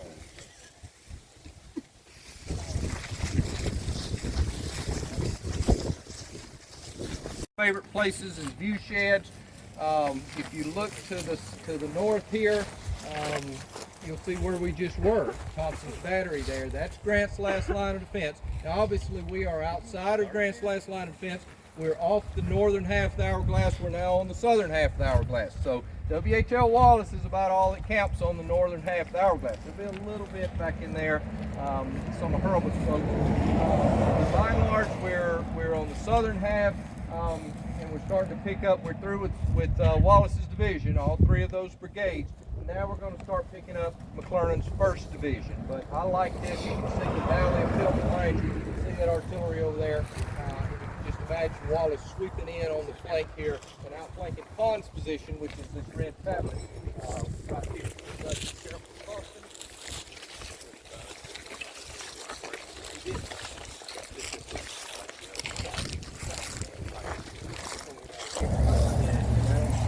So we stopped at the Air Force Station to deactivate it while I went to school. Wallace comes in obviously from the flank. Of course, Pond is, and this is second day stuff, but Pond is kind of stuck out here by himself anyway, so he's not real interested in being out here. Everybody else is going back to the campsites, of course, and he's the only one that I joke didn't get the memo or the email or whatever to fall back. So he's the only one still in contact at daylight, and it very quickly engulfs him. So yeah, he's got skirmishers out, but it's not nearly enough of anything to keep a whole division. He's not wanting to stay anyway. All right, here we go. While we're waiting, we'll let them get up here.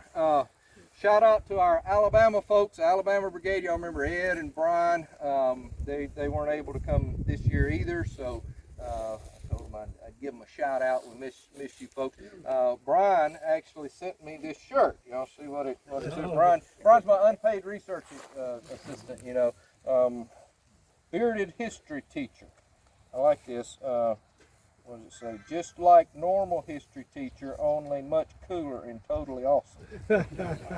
Now, my students probably wouldn't agree with that. Last year he sent me the shirt, remember, that said, English is important, but history is an importanter. I got phonetic spelling down. Exactly, yeah, bearded pictures. All right, okay. Here we're starting with McClernand's 1st Division. So we're done with WHL Wallace's 2nd Division, and McClernand and Wallace are the last actually to get here, of course. So that's why they take kind of a rearward position in the camps. Sherman and Hurlbut are actually the first ones here, and then they fill in a little bit with Prentice out there. We'll talk about those. But as McClernand goes into camp here, only about March or April 1st. They're late in getting here, so they don't camp here nearly as long as some of Sherman and the 4th and 5th Divisions do. So when they go into camp, they go in a regular line, and if you look at this map, and I'll show Tony kind of close up here, you can see a very straight line here with Hare's Brigade. Then as we get into Marsh's brigade, you'll see a very straight line of camps here, utilizing the field. They do clear some areas here. And then when we get into Wraith's brigade, you'll see a very straight line of Wraith's brigade there as well. So, you know, everybody talks about McClernand and not West Point and all that. He's got his guys camping, at least they're camping straight and facing all the same directions and all that. So the camps would have been back here. You can see the next one in line here. Commanded by Colonel Hare, Abraham Hare of the 11th Iowa, I believe. That's the regiment here. This is 8th Illinois, 18th Illinois, 13th Iowa, and 11th Iowa. You see the headquarters monument right over here. That is Oglesby Hare headquarters monument. Oglesby, Richard Oglesby, original commander of the brigade at Fort Donelson. He is on leave. They're not expecting a battle here, so he's back in Illinois. Of course, you Illinois folks, he later becomes what? Governor of the state of Illinois after being severely wounded at Corinth. He's basically put out for dead. They think he's shot in the neck, I believe, and they don't think he'll live, but of course he does. Hare is commanding the brigade, and I have to think back. I should have looked this up, but I think it's Hare that gives the account that actually his wife is here with him. The morning of April the 6th, and they start having cannonballs landing, you know, and all of that. And maybe it's her account. Anyway, one of them talks about, or maybe it was one of the colonels. I don't believe it. I don't remember. But somebody in this brigade talks about we were indishabile, or basically not dressed for company. She said we were not dressed for company that morning. But very quickly they figure out we got a fight on our hands. So this brigade moves forward to take a position at Review Field. You see 1 mile south at northeast corner of Review Field. This will be the extreme left of McClernand's division. The 8th Illinois, in fact, when you're on Ruggles Battery and you see that Illinois monument out in front of Ruggles Battery that sticks out like what's it doing here, facing the opposite direction than the battery and all that, that's the 8th Illinois. That's the extreme left flank of McClernand's division of Hare's brigade. And then it'll go 18th Illinois and then the 2 our regiments there. So this is part of McClernand's line that is pushed back in that major 11 o'clock Confederate attack. They're pushed back into Jones Field here, and then they take part in the counterattack, all of that. But eventually they'll fall back into Grant's last line. So these camps are taken. As you can see, Pond's brigade spends the night right here in Hare's camp. So basically the only division camp that doesn't fall is WHL Wallace, and again part of Pearlman. So 8th Illinois, let's go see the 18th, and then we'll see the 2 Illinois.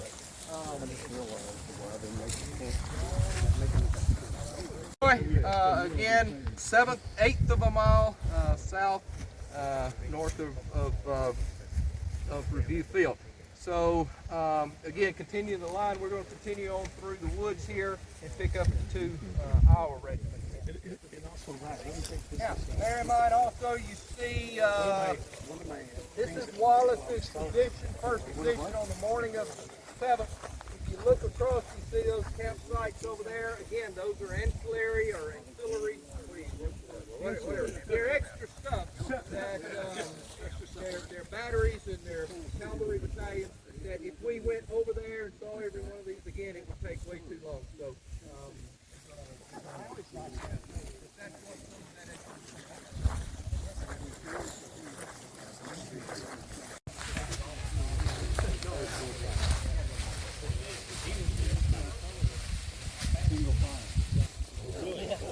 every part in this is out of another.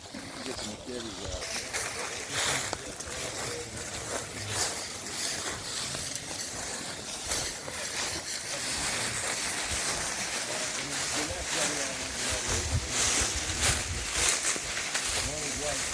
Good book. You run on Facebook, but I deleted it because it wasn't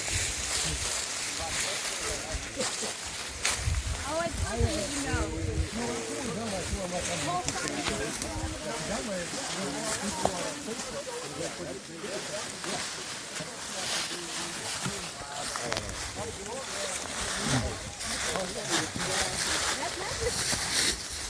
It's white. I'm the guy who's been invited to 25 times. So that doesn't count.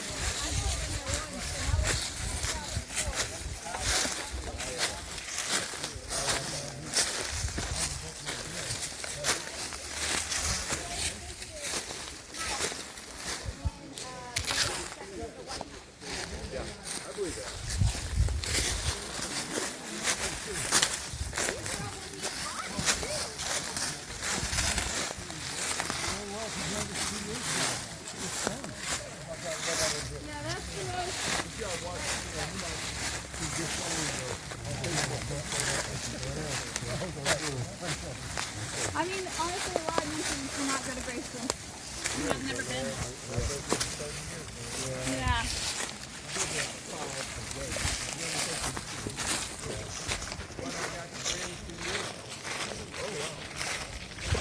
Monument is on the north side of Review Field. They're caught up again in the Confederate attack, the 11 o'clock attack, driven back, and then counterattack. So 13th hour. Let's move on. Apparently they had big fish to fry.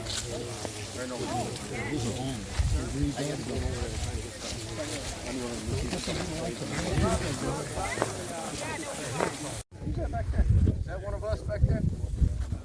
That's Bruce, isn't it? No, you're there? Stands out. It was a little bit different. We'll talk just a second about them. They are, as with many brigades, we have a regiment detached from Harris Brigade. Harris Brigade fights Duncan Field to Review Field. The 11th Iowa actually is detached and is sent to support McClernand's position at Water Oaks Pond. And so you get kind of a layered defense there. It's actually, the front is Marsh's Brigade, which we're going to see their camps next. So you have Marsh's Brigade on the front line, and then you have one of Hurlbut's brigades that is sent over here. While Hurlbut fights mainly in the peach orchard over there, one of the brigades is detached and sent over. That's James Veach's brigade behind Marsh. And then behind Veach's brigade, you have the 11th Iowa. So it's kind of a tiered defense a little bit there. And we'll probably see some of their stuff a little bit later on. Now, the 11th Iowa is also interesting because if you notice a subtle difference in the tablets on the battlefield, the 11th Iowa always gets a little bit more coverage and a little bit more elaboration as to what they did. They'll get 6 or 8 lines on any given tablet, whereas especially Buell's Army of the Ohio might get one. You know, this regiment was engaged here until 2 o'clock on April 7th. That's all they can get. It's almost the case that 11th Iowa stuff, you get, you know, this regiment bravely held their ground at this point until so-and-so, until forced back, but then counterattacked and boldly retook the ground. I mean, it's very descriptive and all that. Anybody have any idea why?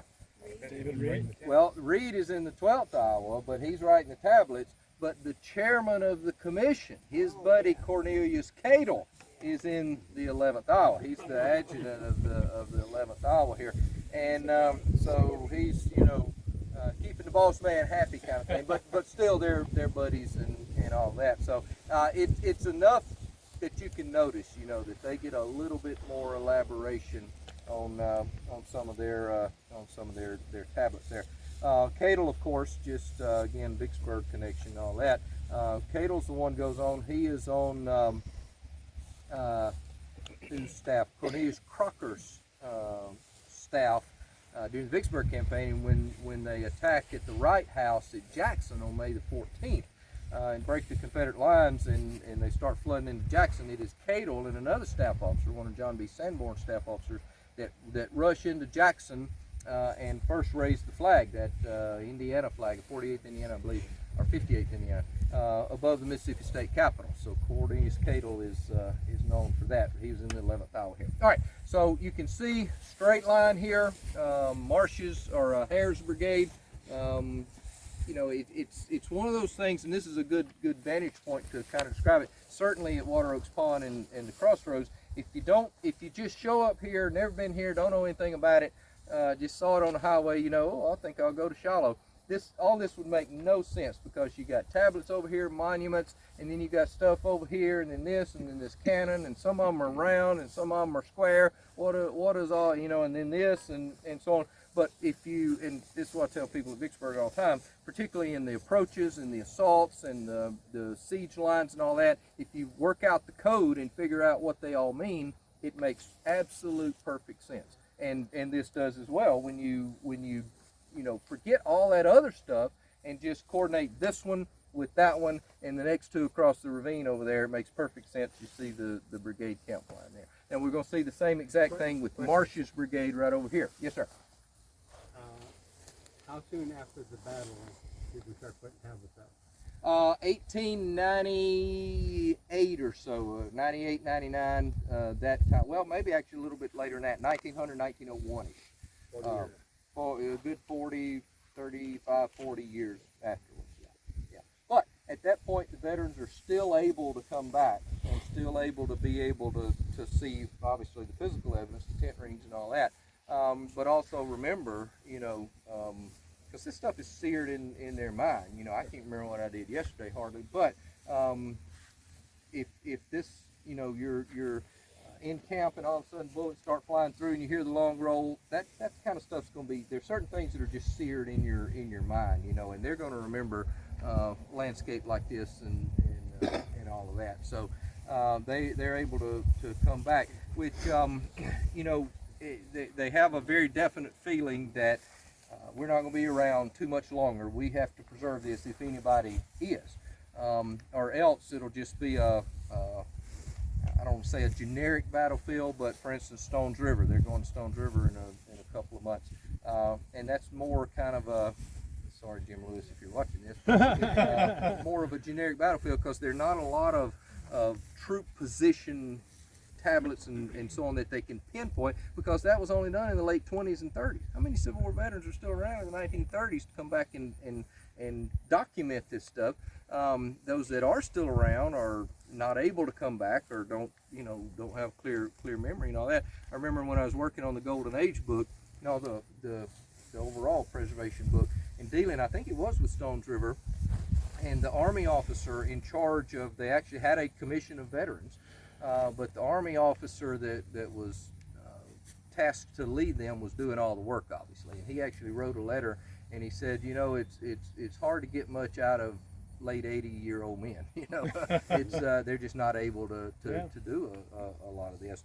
I know some men in their 80s that can run rings around me, and still have much clearer memory than I do. But by and large, you didn't have the volume of veterans that could come back and do what they were able to do here. So.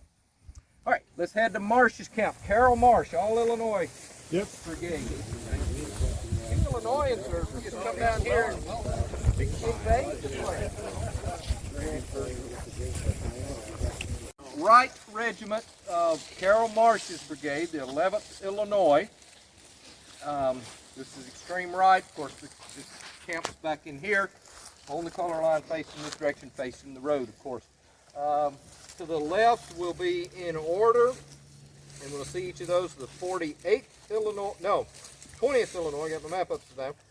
20th Illinois, 48th Illinois, and 45th Illinois. And we'll see all those, of course. Now, this is the brigade that was formerly commanded by W.H.L. Wallace up until about April the 3rd.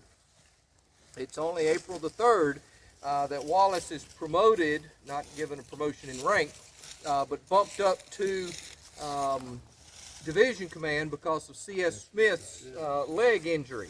C.F. Smith, even though he's back at the Cherry Mansion, still retains command of the 2nd Division until he just can't. By that point, it's getting pretty bad, and he just can't move anymore, can't get out, and can't command.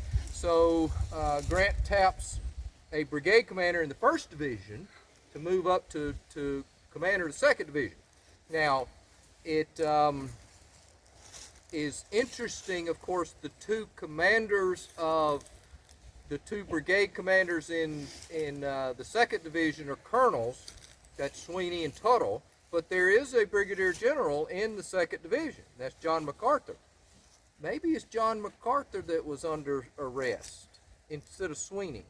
I think so. I think that's you're what right about that. that's what it was. Maybe it was MacArthur that was under arrest, and therefore not going to be put in the division command in his own division. So you bring in another brigadier general from a different division. That's why Wallace takes command of the 2nd Division, leaving this brigade under the command of Carroll Marsh.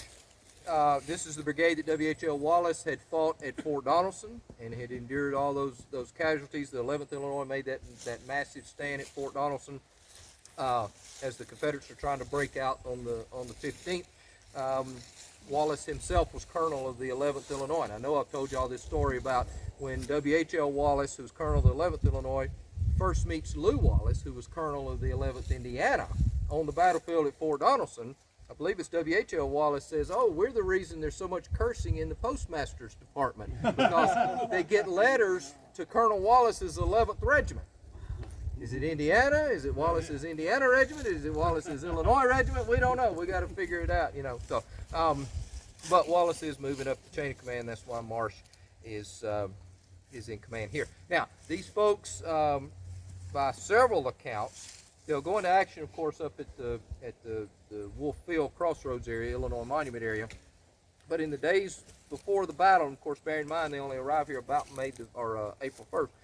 But they do have time to clear out on the other side of the road. And this is why they're all facing the road, just right on the side of the road. The camp's back here.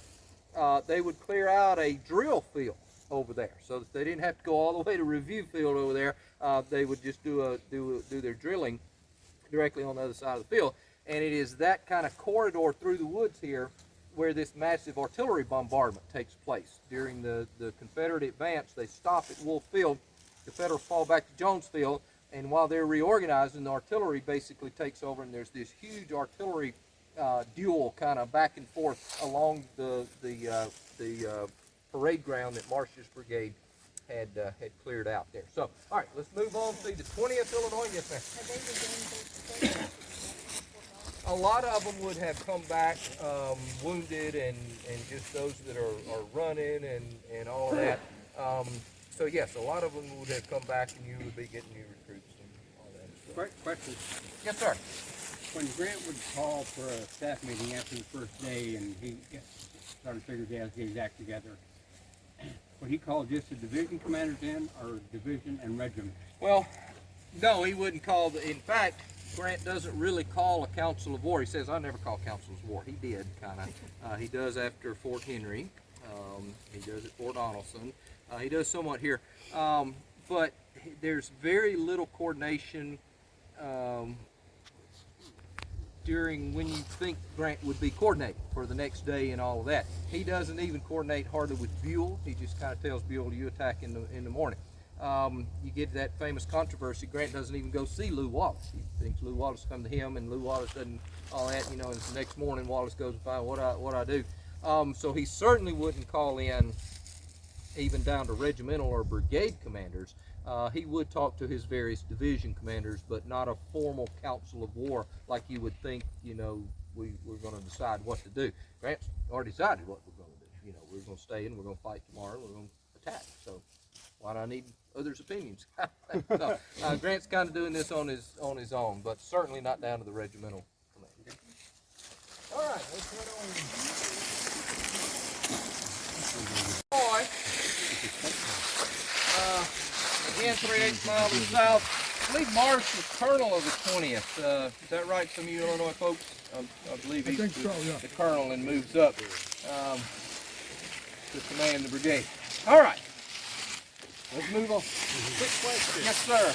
You know, they got Iowa and Illinois, they're all states. What did they do with the guys that were in territories, like Minnesota, Wyoming, Montana, that wanted to fight? They would have a regiment if they could do it. For instance, there was a first Nebraska, which Nebraska is not a state at this point.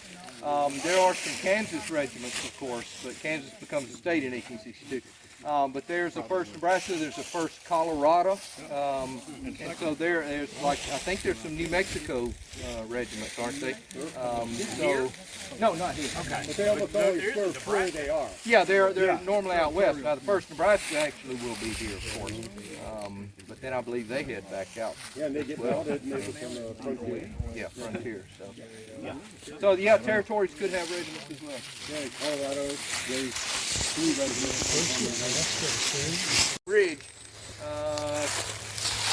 Illinois folks, Colonel Haney. Is this Colonel Haney's regiment? I believe Asham Haney. Not Mr. Haney on Green Acres.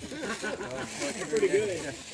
Every time when I teach about the Jacksonian period and the Webster-Haney debate and all that, I always say, now this is not the Mr. Haney on Green Acres. They have no idea. That their grandparents would have known. Their grandparents would have known. They had no idea who Mr. Haney was. So, all right, this is the same brigade, incidentally, also at Vicksburg, that will make the assault along the Jackson Road on May the 22nd against the 3rd Louisiana Redan.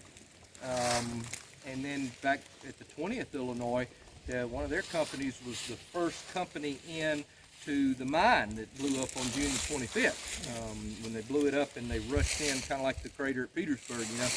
Petersburg gets all the attention, but the mine, blowing the mine at Vicksburg, was a full year before that, and similar results and so on. But this is that brigade that rushed in there, and then they would alternate regiments and all of that. And they've added a few by then, the 23rd Indiana, I believe, and 124th Illinois, maybe, I can't remember. Anyway, 48th Illinois. All right, the last regiment of Marsh's brigade goes down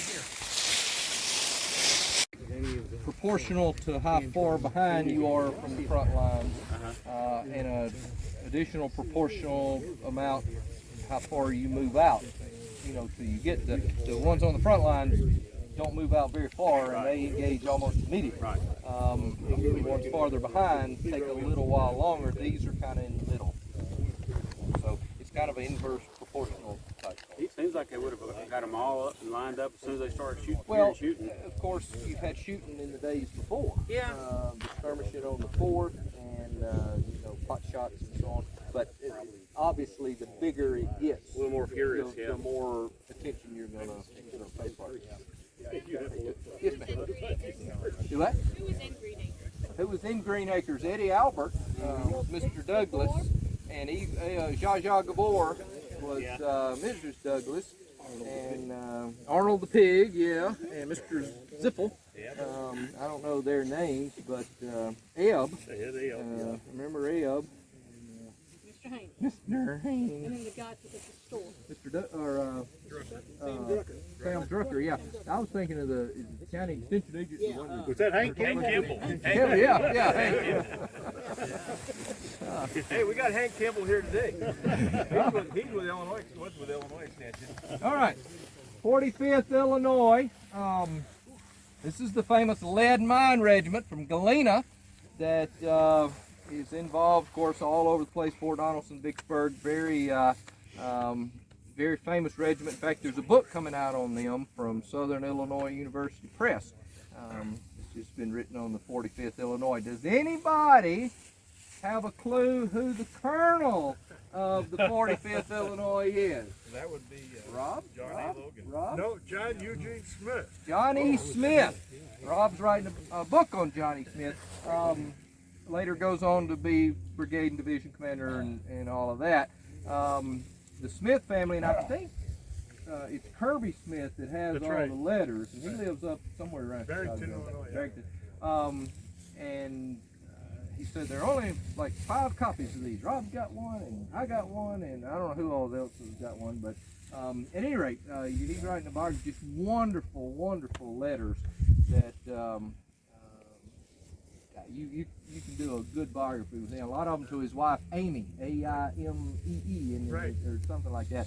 And my favorite letter is in the Vicksburg campaign. We get more Vicksburg here than we are Shiloh, but when Johnny Smith's division is heading south, he later gets bumped back to brigade commander then, and then division commander again, but he's in command of a division in Memphis, and he's supposed to be leaving with McPherson's 17th Corps, but they don't have the transportation. They're delayed and all that kind of stuff, and so John Smith is writing back home to his wife, and he says, I was put under arrest yesterday. You remember this letter?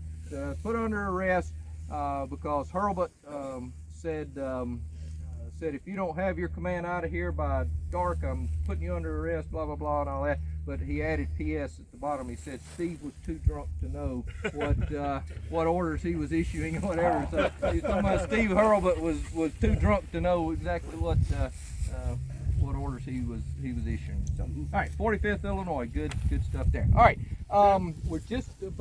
we are done with Marsh's brigade. Let's yes. No, just the one comment.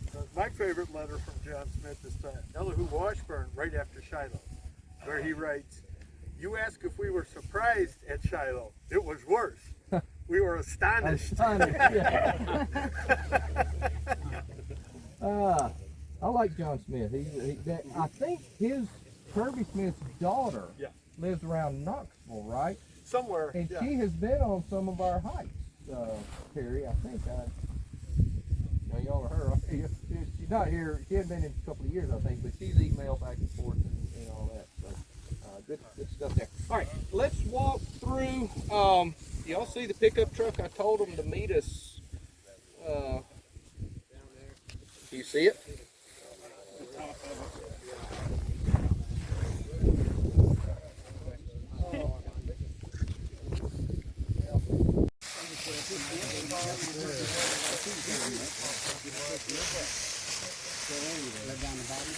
Yep.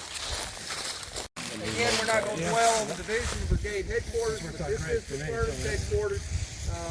Interesting, I don't know, a couple of years ago or so, McClernand's great grandson came back and wanted me to do a tour for him and some buddies and all that, and brought McClernand's sword. So we came out to McClernand's headquarters and held his sword up and all that, and he has a lot of different stuff of McClernand's. And so then we went to eat at Hagee's, and he brought in a stack of books about that tall, and I sat there and signed them, and he'd tell me, all right, in this one, say 2 Mac, McClernand really wasn't as bad as I said he was. So I signed. And then the next one, okay, right.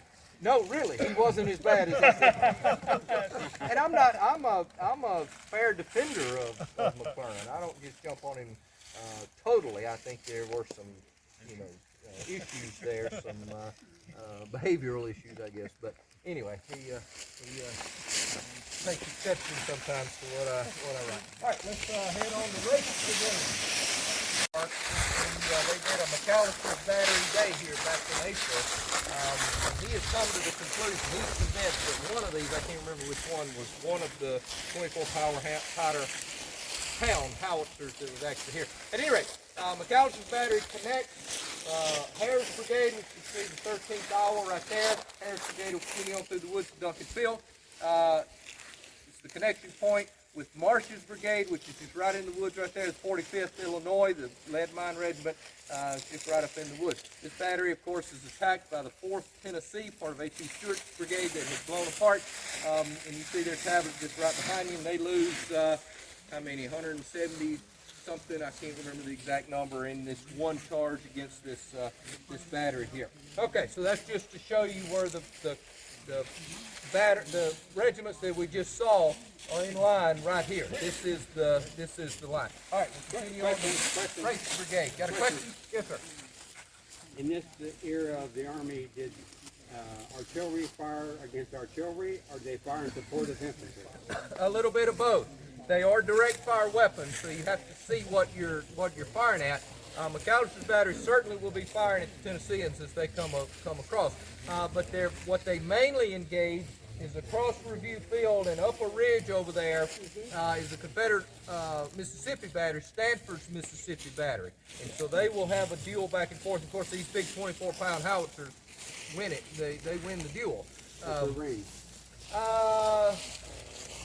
600-700 yards, probably, maybe a little bit more than that, maybe a mile through there. One of the problems for Stanford's Mississippi Battery, though, is that they go in action. It's in a place called Lost Field. Jordan, Jordan's not here. There they are over there. I don't know if he's taking y'all anywhere back in there, but Lost Field is where they deploy. And Stanford's Mississippi Battery is not funny, but it's kind of humorous in some ways. The first time they fire their cannons, they're so new that the first time they fire their cannons is on that ridge firing at McAllister's Battery here. They never fired their guns before, and the first time they did, they're shooting at the enemy. You know, they didn't even stay at a Holiday Inn Express last night. So that's pretty tough situation. Brigade, Julius Wraith. He's actually third in line of command.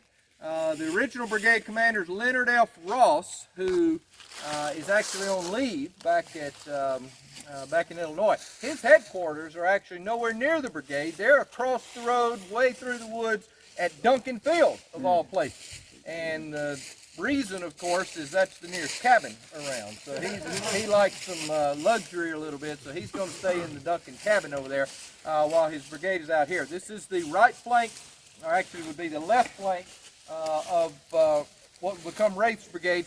The next ranking colonel, I believe, is 49th Illinois. Is that right? Reardon, Colonel J.S. Reardon. 29. Is it okay? 29.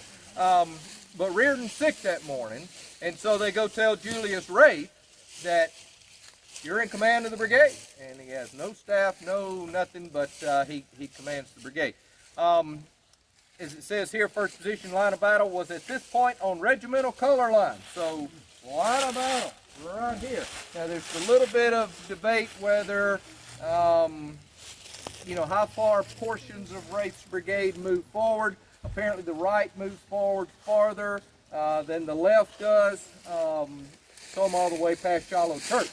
And we'll see that in just a little bit when we look at Hildebrand's camp. But they are positioned here, and of course the Confederates are going to come across that ridge where Lost Field is out there. Kind of like the McClernands, the Wraiths are still around. In fact, I got an email from him just, there's I think 3 brothers now that are still around. One's in Kansas City, I think, Civil War Roundtable. One's out in Colorado. But they have a lot of the Wraith stuff as well, swords and I think uniforms and all that. They've got a really cool, of course, Julius Wraith is killed here. His mortuary monument's up at the crossroads. They have a really cool letter that is basically asking permission to take Wraith's body and to accompany Wraith's body back to Belleville, Illinois. Shiloh, Illinois, Belleville area. And so they're requesting, you know, permission to take the body back. Well, on the back of it is endorsed by the brigade commander at that point, you know, who's back in command, all that. Wraith's not, obviously. And they sent it up the chain of command to the division commander, so John A. McClernand signs it, approved. And they sent it up to the Army commander, Ulysses S. Grant, approves, you know, and signs it. So really, really cool document there that they have they've brought here and shown and all that. So interesting stuff. How did he die? He's hit in the thigh. His bone is broken, and it's one of those wounds. He lays on the battlefield for 2 or 3 days before, you know. So it's probably a lot of shock and blood loss and all that kind of stuff as well. But he doesn't survive. So. All right. Now what we're going to see, of course, is this brigade line. Tony, where's Tony? Just if you want to look at the map so Tony can kind of get a view of it. We started up here with Hare's brigade, straight line brigade, 4 camps here. Then we came to Marsh's brigade. This kind of makes the dog leg a little bit, so McClernand's camps kind of makes the L here just a little bit. So we're extreme on the left over here with the 49th. What we'll see as we go, and you know, every one of these looks the same by this point. We're kind of singing the same song, 48th verse type thing. If you want to walk along the road, you can certainly do that. We can go through the woods. They're just right up here in the woods. But we'll see the 43rd, then the 29th, and then the 17th as they follow along to the west there. So those are the camps again in line, just to the just to the south of the Hamburg-Purdy Road. So camps in this area, looking, you know, that direction, access to the road, all of that. All right, any questions here? All right, I'm going to go through the woods. If you want to go around the road. Any ravines? What's the point of that?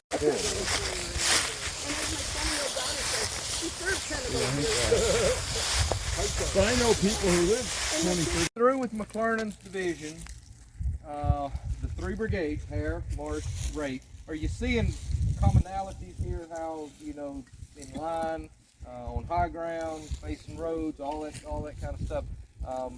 You know, just riding through the park, you don't normally associate all this, put it all together. So it's good to sometimes emphasize it.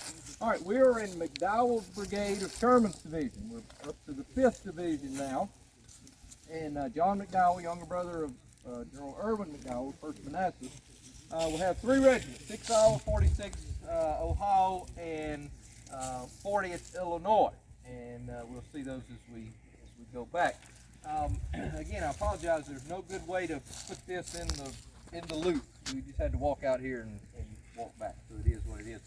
Here you see the camp habit. This is private land, not purchased by the park. Center of camp, we face south. First position line of battle, 62 to 100 yards in front of this camp. So if this camp is more in the general area, the next one, of course, is going to say the camp is a little farther out. Actually, I think it talks about on these position tables, correct position is 150 yards south. So the camps themselves were closer to the road, but the positions were on the other side of the hill. Of course, 6th Iowa, I talked a little bit about security.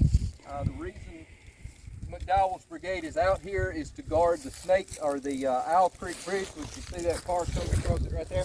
That is Owl Creek.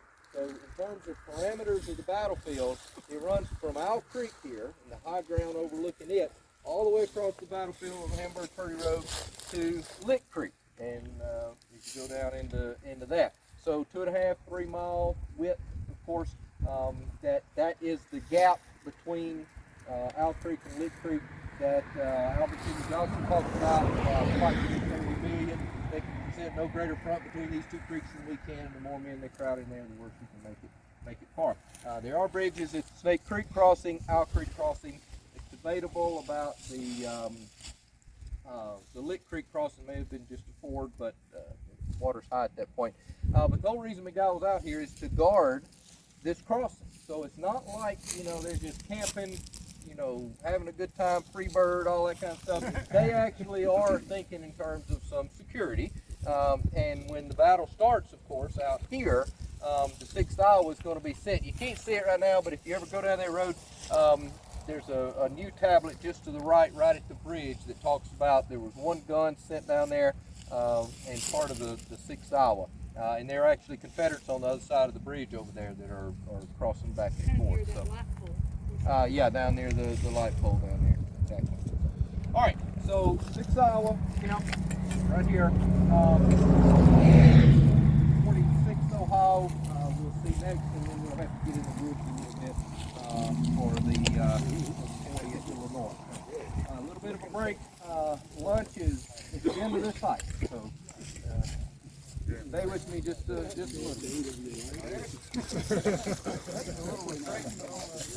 You waited too late. My name is Colonel Worthington. Where's Bjorn? It's Bjorn's favorite guy. This is the one that Sherman says that Colonel Worthington thought he knew more about war than me and Grant and Halleck and all of us put together. You know, he had graduated from West Point. I ran across him the other day. I was doing some stuff in Cullum's Register, and I mean, way back there, like 18 or 19? 18 or 19, yeah, he's an old dude. Wow. And stuck in his ways, and doesn't like the way things are being run. And we'll just leave it at that.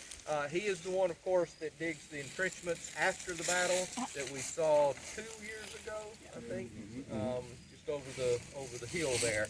So he doesn't want to be surprised again. All right, we're going to continue. This is the historic trace of the Hamburg-Purdy Road. We're going to try to stay off this right in this curve. And so we'll continue on. There's the artillery battery campsite, and then we'll get to the 40th Illinois.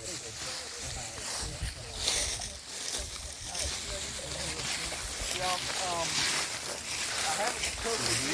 That's about center of camp, which face south. Again, which way does the camp face? Jordan, you can help us out. If you're standing on the color line facing this direction, then does the camp face this direction, or is the camp facing? Are you facing the terminology is very confused on the explanatory tablets or on this? I think they usually mean the way you are facing when the soldiers are standing, meaning the front of the camp is facing away from the Confederates. It says it face south. What I take from this and the special stuff is that this tablet is supposed to be turned around. And the only reason that these have them is because they put them out on the road so people could see them. Because this is private property, you don't want people stopping, and of course you can't reach from the road anyway. And walking into this guy's yard. If this was turned around, people are instinctively going to say, "Oh, let's go around and see what it says." If it's facing them, they're going to say, "Oh, we don't care." But if it's turned around, I'm going to go see what it says, kind of thing. So that's what I take from it. That these are supposed to be turned around, and the camp to be that direction. Right. But the deployment to fight the Confederates was behind the camp. Exactly. Which, of course, the position tablet says the correct position, whatever, 100 yards, 150 yards, whatever. So that's what I take from it. But the whole, Reed could have done a lot better job in the terminology of explaining the camps and reading the tablets and all that kind of stuff. So, anyway, that's what it is. Don't read that.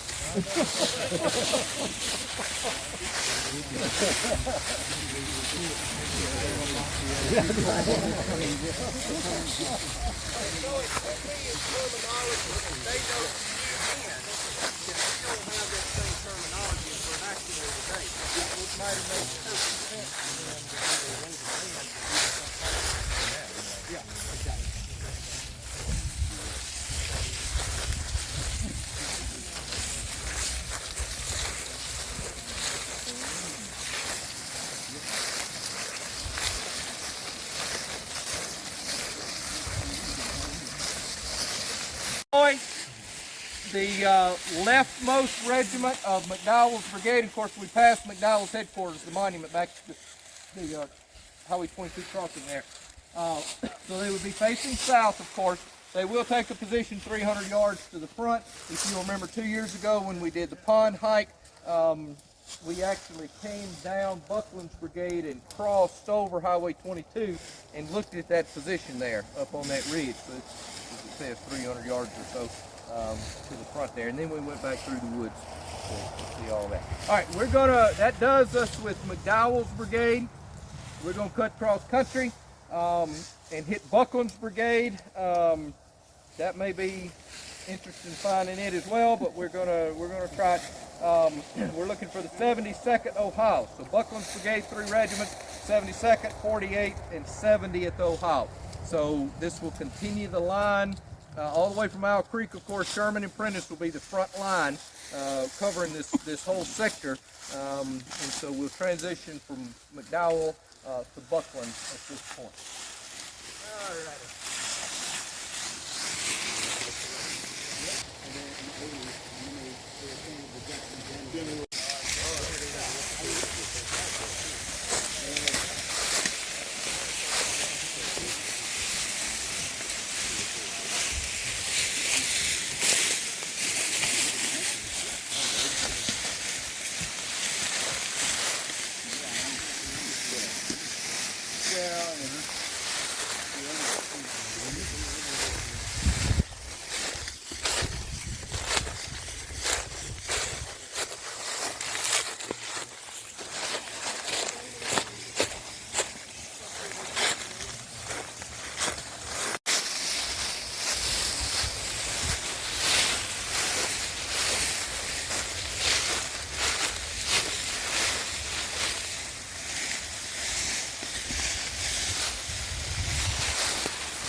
regiment of Buckland's Brigade, Ralph Buckland, who is colonel of the 70th, 72nd. Okay.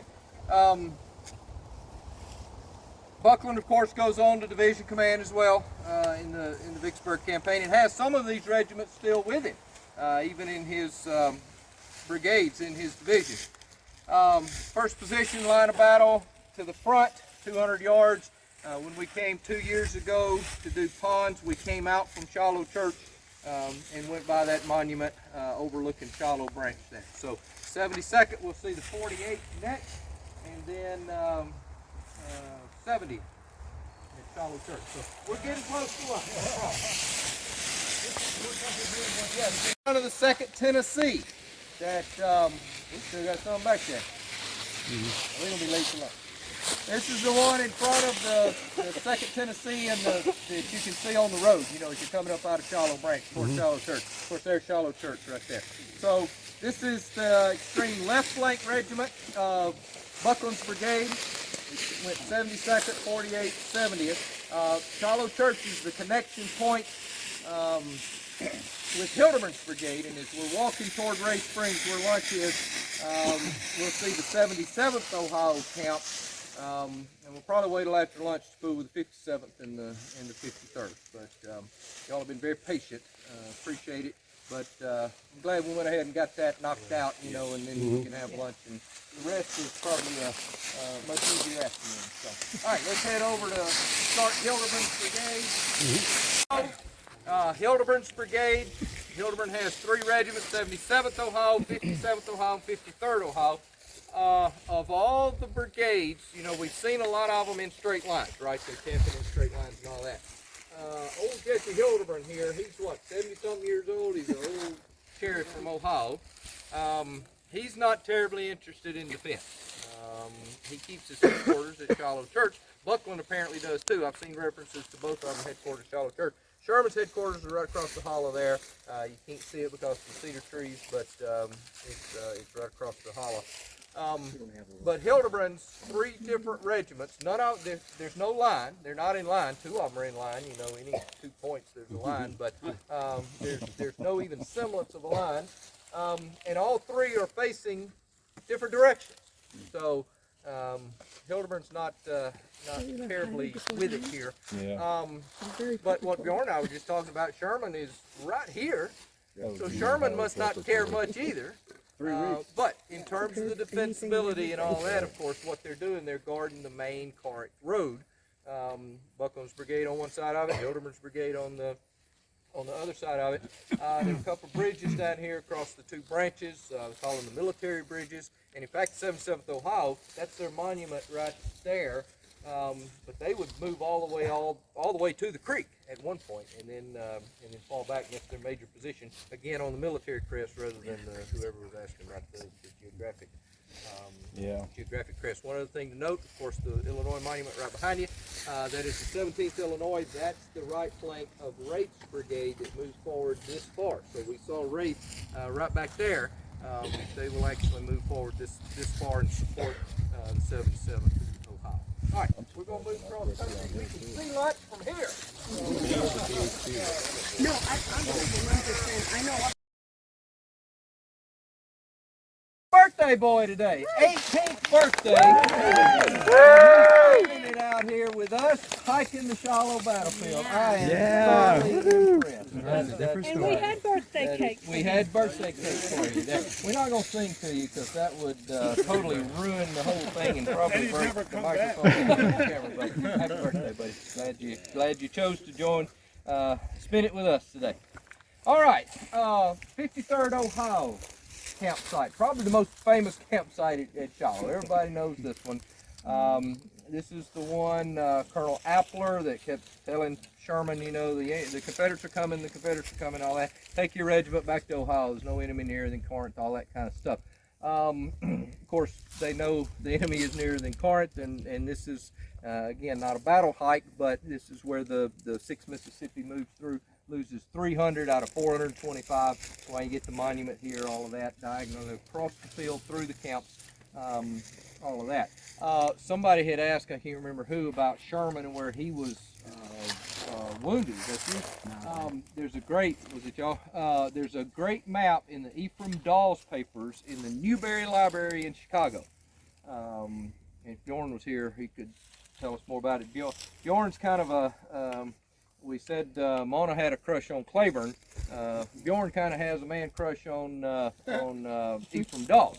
That's his guy from the 53rd Ohio and all that. He loves studying Dawes and all that. But there's a great map that obviously was done after the park was established. But Dawes came back and he laid all this out, where the camp was, where the monument is, where the campsite tablet was, all that kind of stuff. He even has the burial trench, and he has all of them marked like A, B, C, you know, an X here, and this is A, is so-and-so.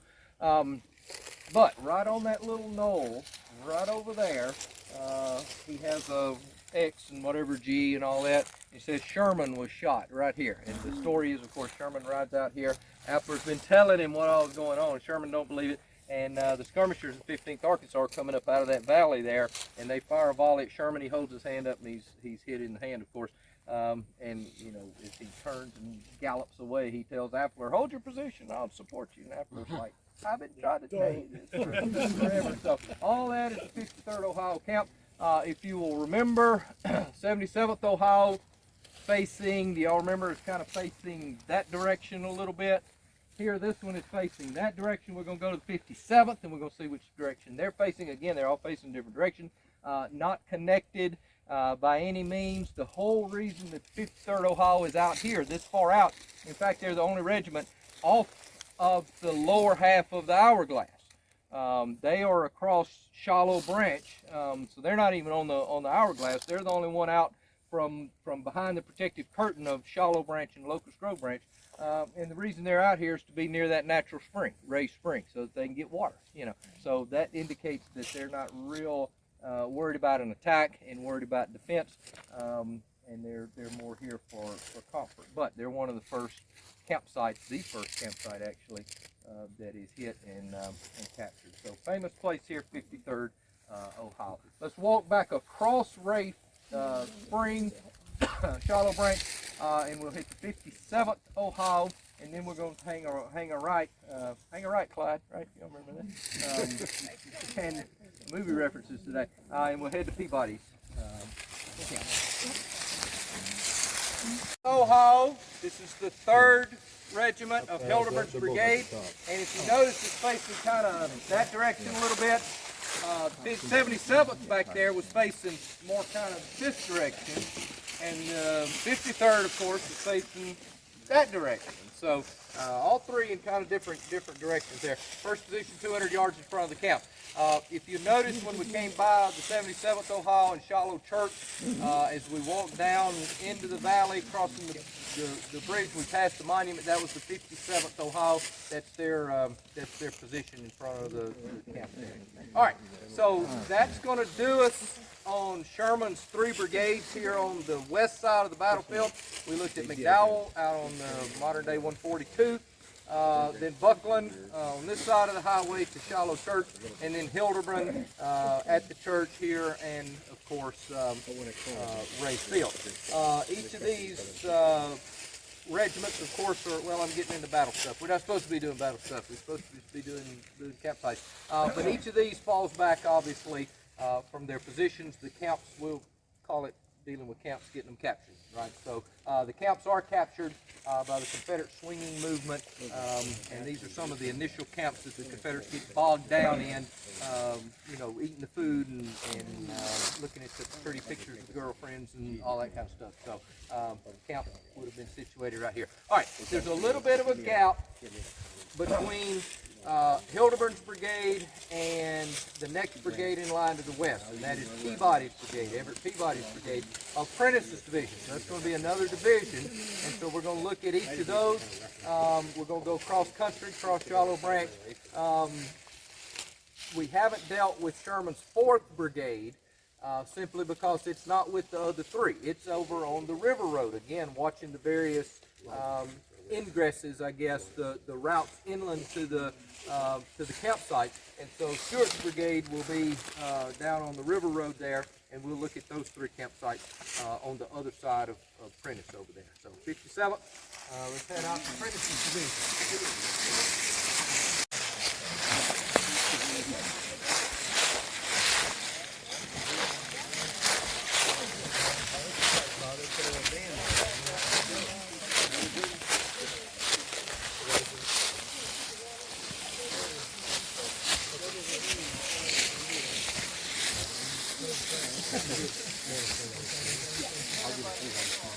Where's our Olympic jumper? Now this is where my brother just puts me on his back. Oh, okay. Not over there. Yeah. I'm gonna go first so I fall.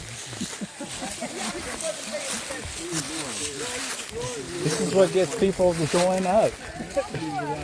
I think so. They see the videos and.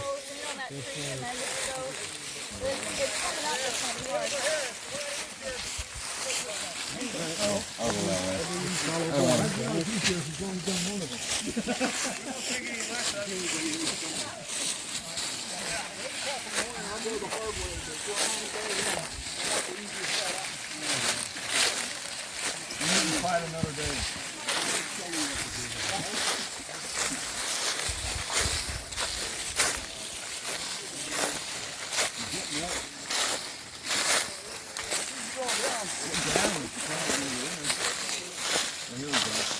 To call the fire department to bring a ladder.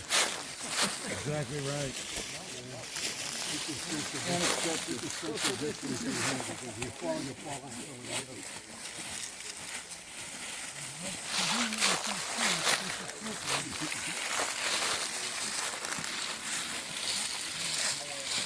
If I fall, he cuts the video off. Anybody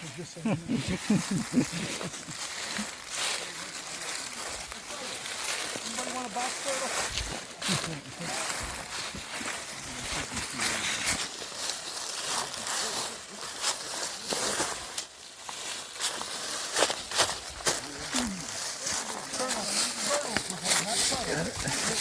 Okay. Don't step on it. Don't step on it. Whoa. Wow. He's a friendly turtle. If he's out, you know what else is out? Yeah. Snakes. The noise we're making in this weed, we're taking off.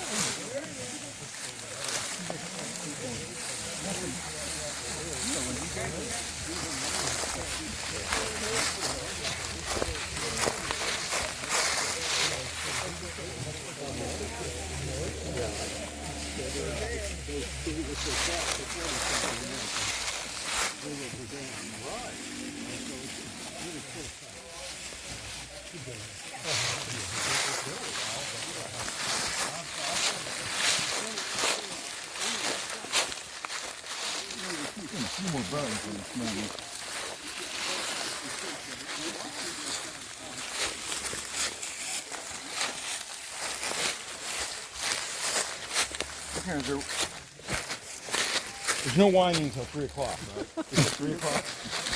We're getting close. That's the rules.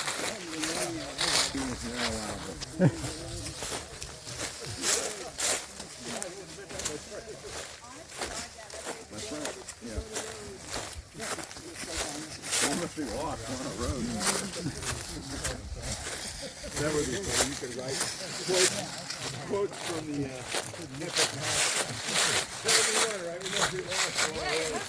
This division, Prentice will have 2 brigades. He's supposed to have a 3rd brigade, and a lot of it is actually on site. It's just not brigaded yet. For instance, the 23rd Missouri, 15th Wisconsin, 15th and 16th Iowa. What's some more? We need Bjorn. 15th Michigan was one of those. I can't remember some of the, 14th Wisconsin maybe. Anyway, there are several others that are supposed to make another brigade for Prentice, and it would be situated on the other side of Miller's brigade. So but you have two that are organized. One is commanded by Peabody, of course that's his headquarters, also mortuary monument, but you see the regiment 25th Missouri right there. Now each one of these is going to be an easy hike. Each one of these are right along the road. This is a historic road, so you're going to get 25th Missouri, then 12th Michigan, then 21st Missouri, then 16th Wisconsin. If Jim was here, we'd, you know, he thinks the 16th Wisconsin saved the day and all of that. But at any rate, they fought well. So Peabody's brigade, four brigades. Now, each time as we walk down, I think at this point y'all have seen enough campsites. That was right.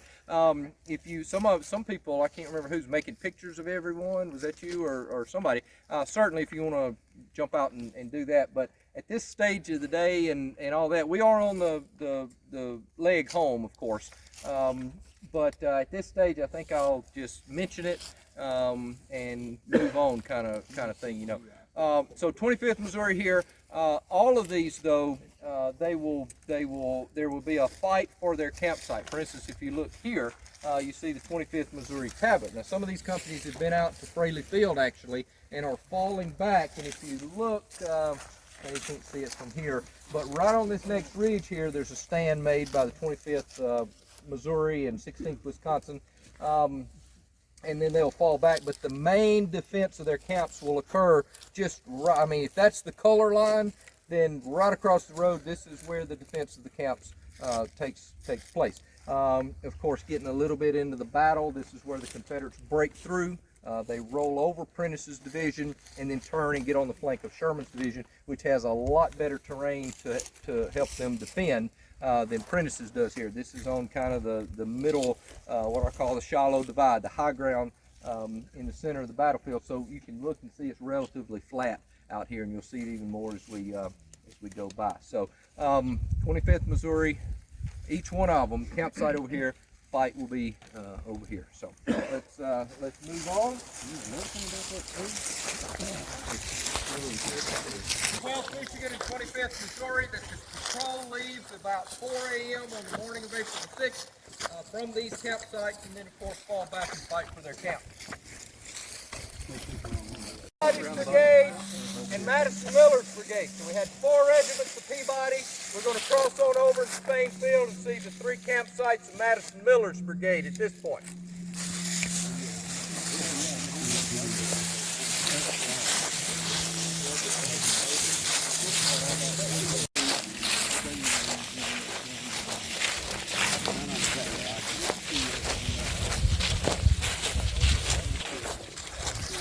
Regiments of Madison Miller's brigade. You see the 18th Missouri here.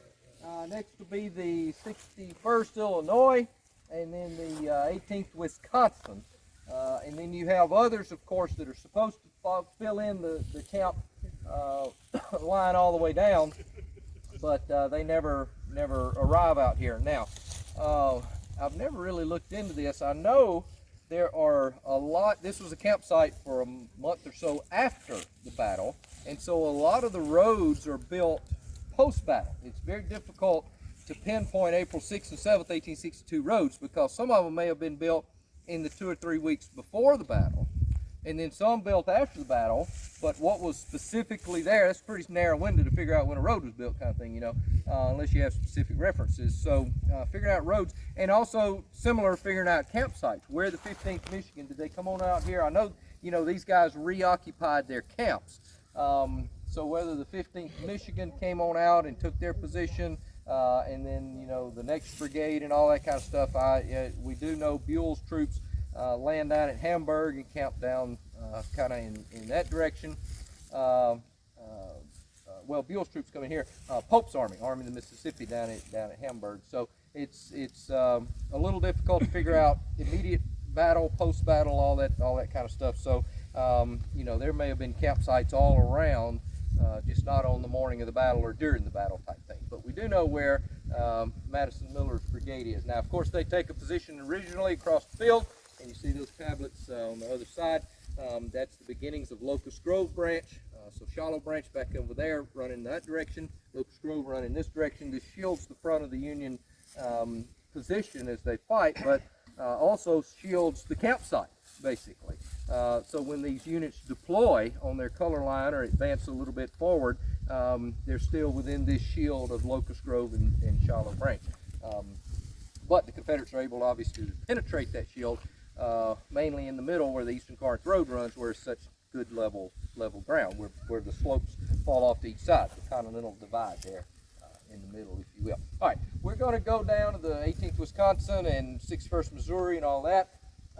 And in order to get us over to Stewart's place, where Stewart's 3 brigade camps are going to be, either we'd have to get to the end of the camp line here, come back out and go around the road, or just go cross country. And I know y'all love going across creeks and all that kind of stuff, so we're just going to go cross country through there. If you were here, did we do Albert City Johnson last year? Yep. I think we did Albert City Johnson. This is sort of similar to the route that we took on Albert City Johnson, but we'll change it up just Question. Yes, sir. A full regiment, when they fill out to attack online, how big a fund is that? In terms of yardage, there are certain, space that a soldier's supposed to keep up or to occupy. I don't know that off the top of my head. We'd have to look at Hardy's tactics or Casey's tactics. It does depend on how big the regiments are. Of course, these are fairly new regiments. For instance, the 18th Wisconsin just shows up that day, and starts preparing their camps for that night. So they would be very full regiments. So you're talking 800 or 900 men, 2 ranks shoulder to shoulder. So how far, just roughly, would it take 4, 2.5 feet per man. 2.5 feet per man. So you're talking 400 men. That's 800 feet, 1,000 feet or so. That's 300 or so yards, a little over 300 yards. So pretty substantial, pretty wide. A lot different. Some of you may be reenactors, but we used to have demonstrations here and all that, and they'd be piddling little 20, 30 reenactors, acting like it's a regiment or something. But these were big units, and watching, them maneuver and so on must have been impressive. We don't get a good view of that, except some of the big reenactments are filming the movie Gettysburg or something like that. You see numbers that would have equaled in space, what would have actually been there. All right, good question. Let's head on out.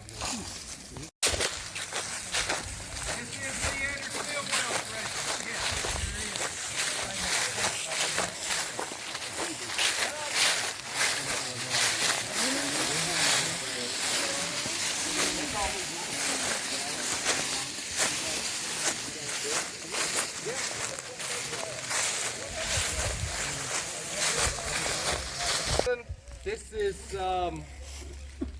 maybe the second most famous camp on the battlefield. You got to dig pretty deep into Shiloh history to get Johnston, the turning movement, and all that. Well, you hear about the 10 Cup and all that, I guess. But normally that's a generic Union camp. He took a cup from a Union camp type thing. But those that are really into Shiloh, like you, know about probably the 18th Wisconsin camp. Of course, 53rd Ohio Appler is going to get the majority of attention. But not to get into the battle too much, we'll save that for another year, but this is the point that Johnston makes that premature decision to start the turning movement to the left when he had not yet found the flank and turned the flank.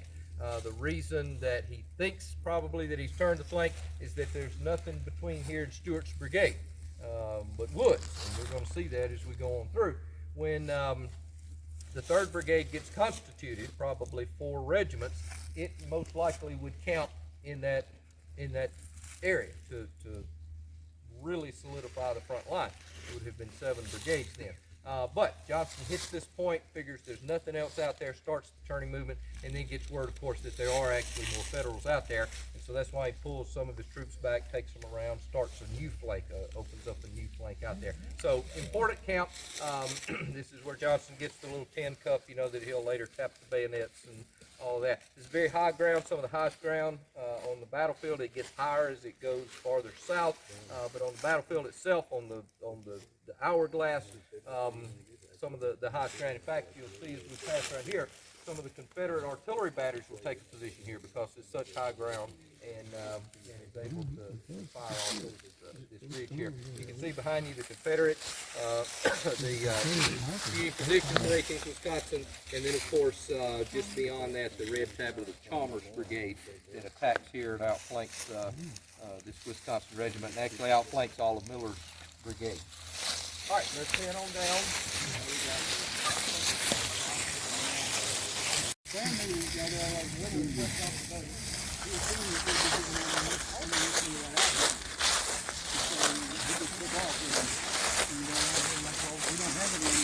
Don't worry about it. We're in line.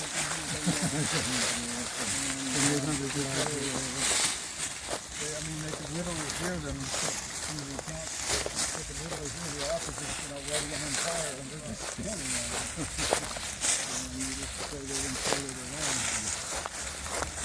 So this is those are the park. The park is the only way to the river.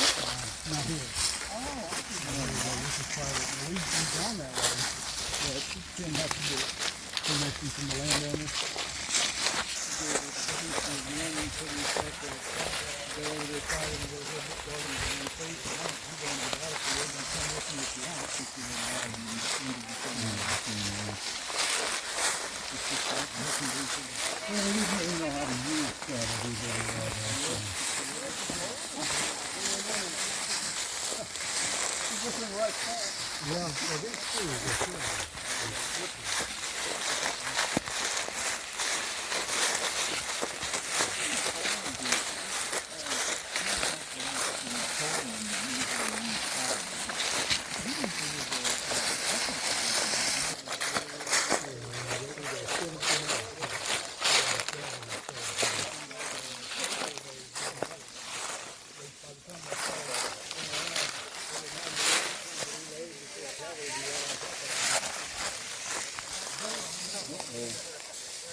Here we go again. This is wet too. Yeah, follow Bruce. It's going to be easier.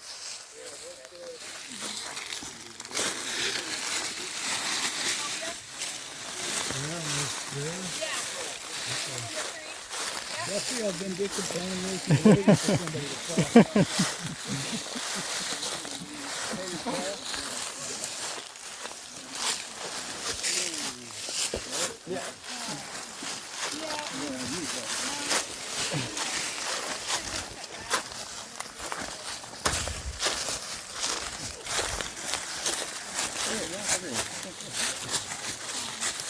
Now, if you're watching this at home, we do this every year. So be sure to join us. You'll love it. It's great.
I could have gone much longer without having to try it.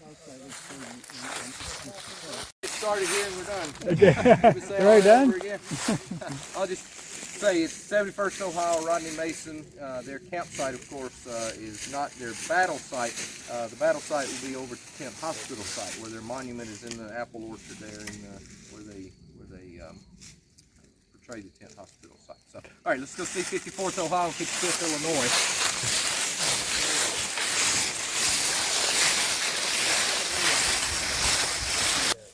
They, of course, will shift farther to the east as well, and they'll be, in fact, the extreme left flank of the Union Army.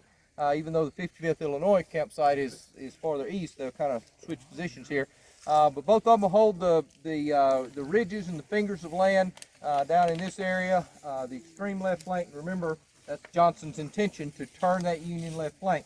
So these guys are extremely important, even if people did laugh at them for their funny breeches and how they looked and all that. But they'll do some pretty heavy fighting. The 71st Ohio, which is right behind the headquarters monument, that's Stuart's headquarters monument, kind of bugs out pretty early. There's still a few, as we said, but mainly it's 54th Ohio and 55th Illinois back in the ridges back there. On the morning of April the 6th, Stuart, these three regiments, has no artillery. They had lost their artillery battery due to the reorganization of the 3rd and 4th and 5th and all of that.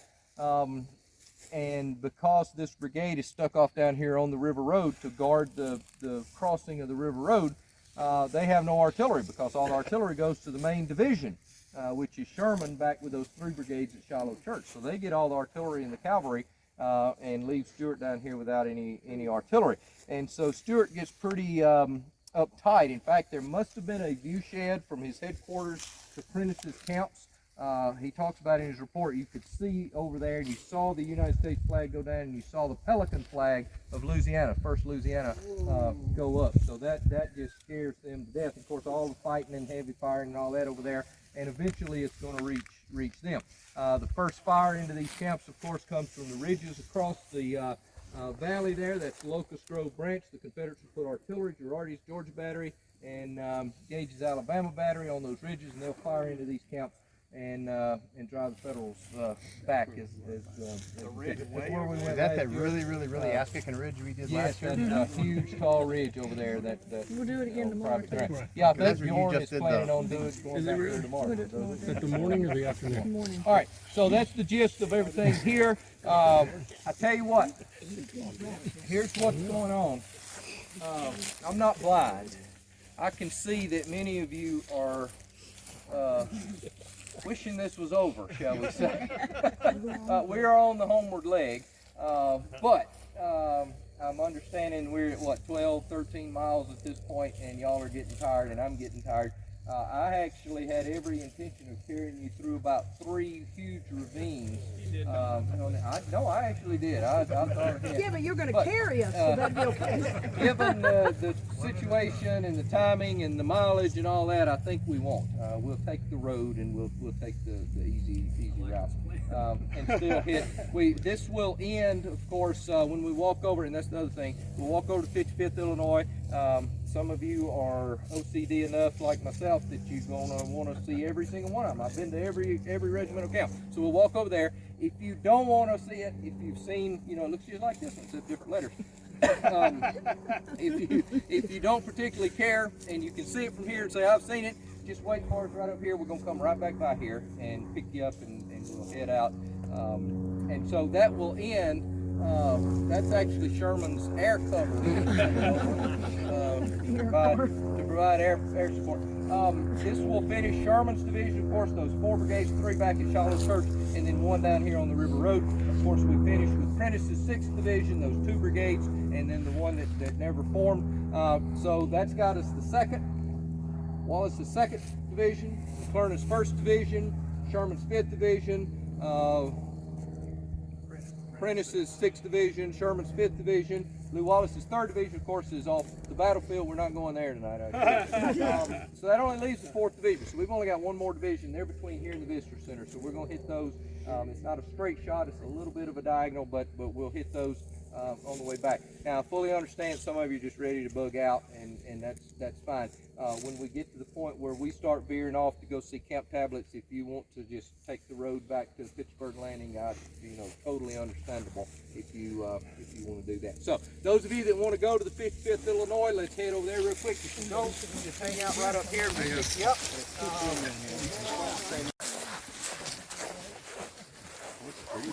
Voila! Now let's go. But we saw it, right? Everybody saw it. Now we're gonna wait on these. So.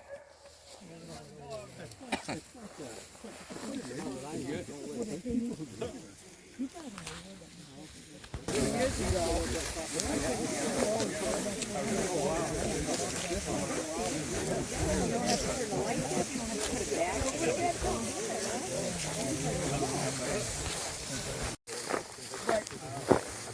I can't go sideways a lot.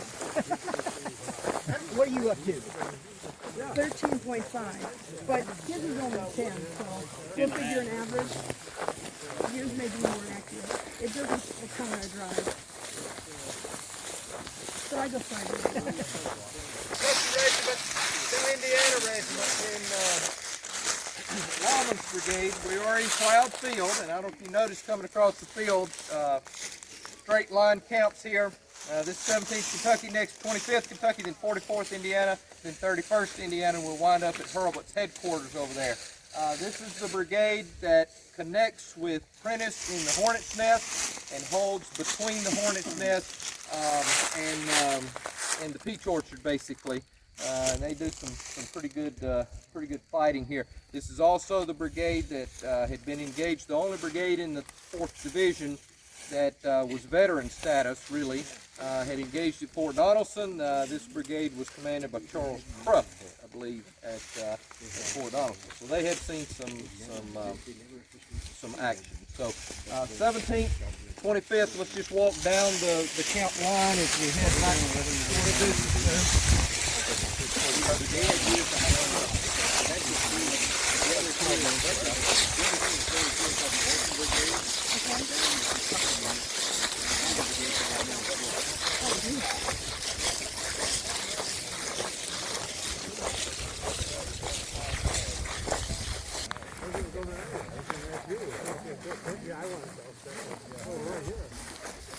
Right, that's how they had it canceled out.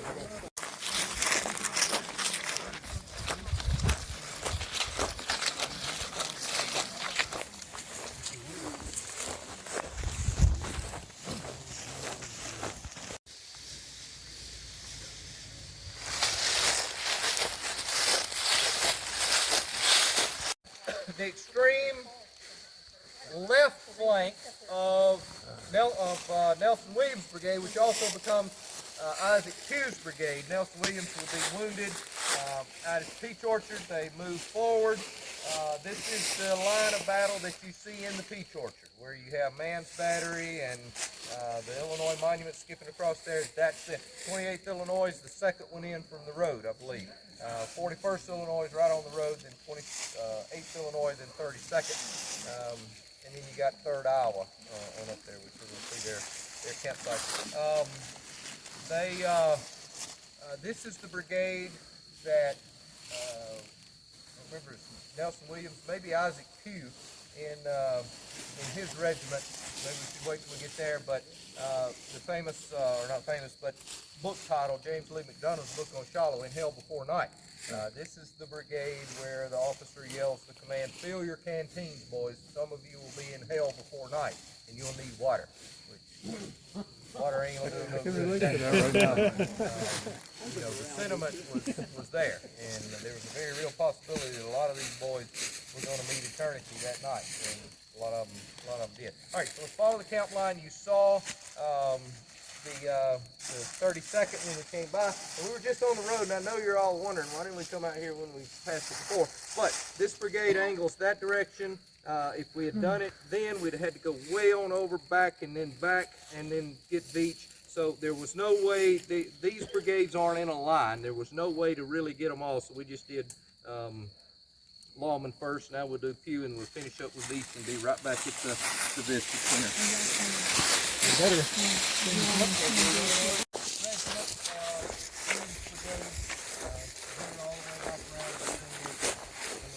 Alright, so that's 2 of the 3 brigades of Hurlbut's division, which you can see his headquarters right smack in the middle. Kind of, Hurlbut will kind of take a position here initially.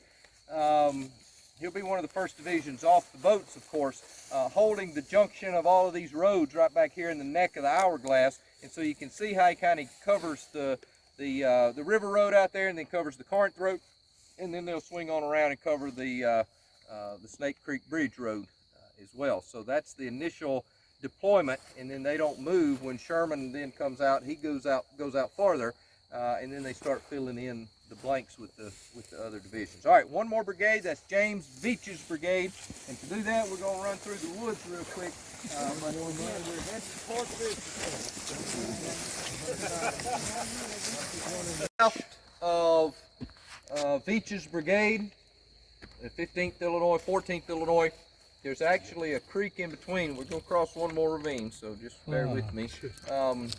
But there's a spring in that ravine, and they talked about that spring being just blood red. You know, there are a lot of sources on the park, water sources that are bloody, not just Bloody Pond. But this brigade will form behind McClernand's division, and then of course the 11th Iowa behind that. They get pushed back and eventually come back across Tillman Branch and are fighting here. Of course, Illinois Monument's right here. All right, we're on the home leg.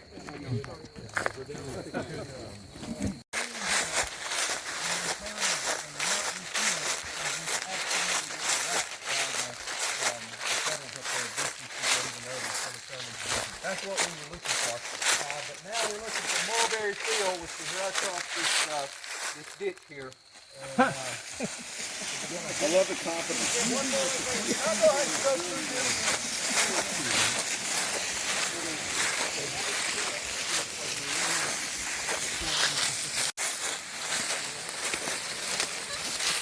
Visual evidence.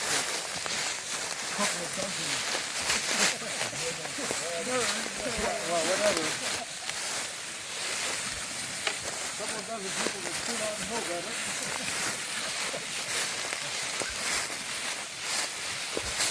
Nobody was shooting at us.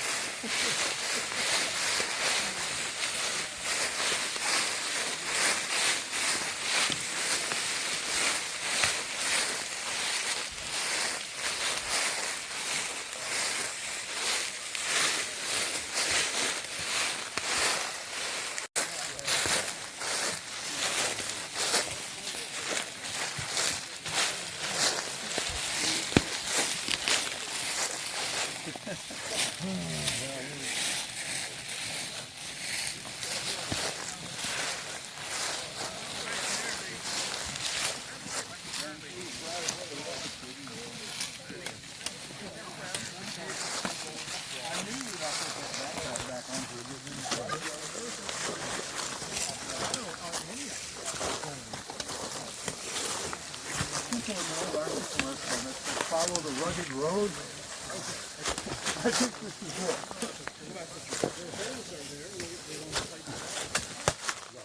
Yeah, because our campaign really, the Thinking County, we call it,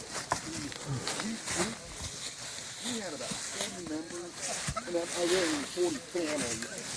So if a husband and wife are together, we counted that as one. Yeah, we do too. But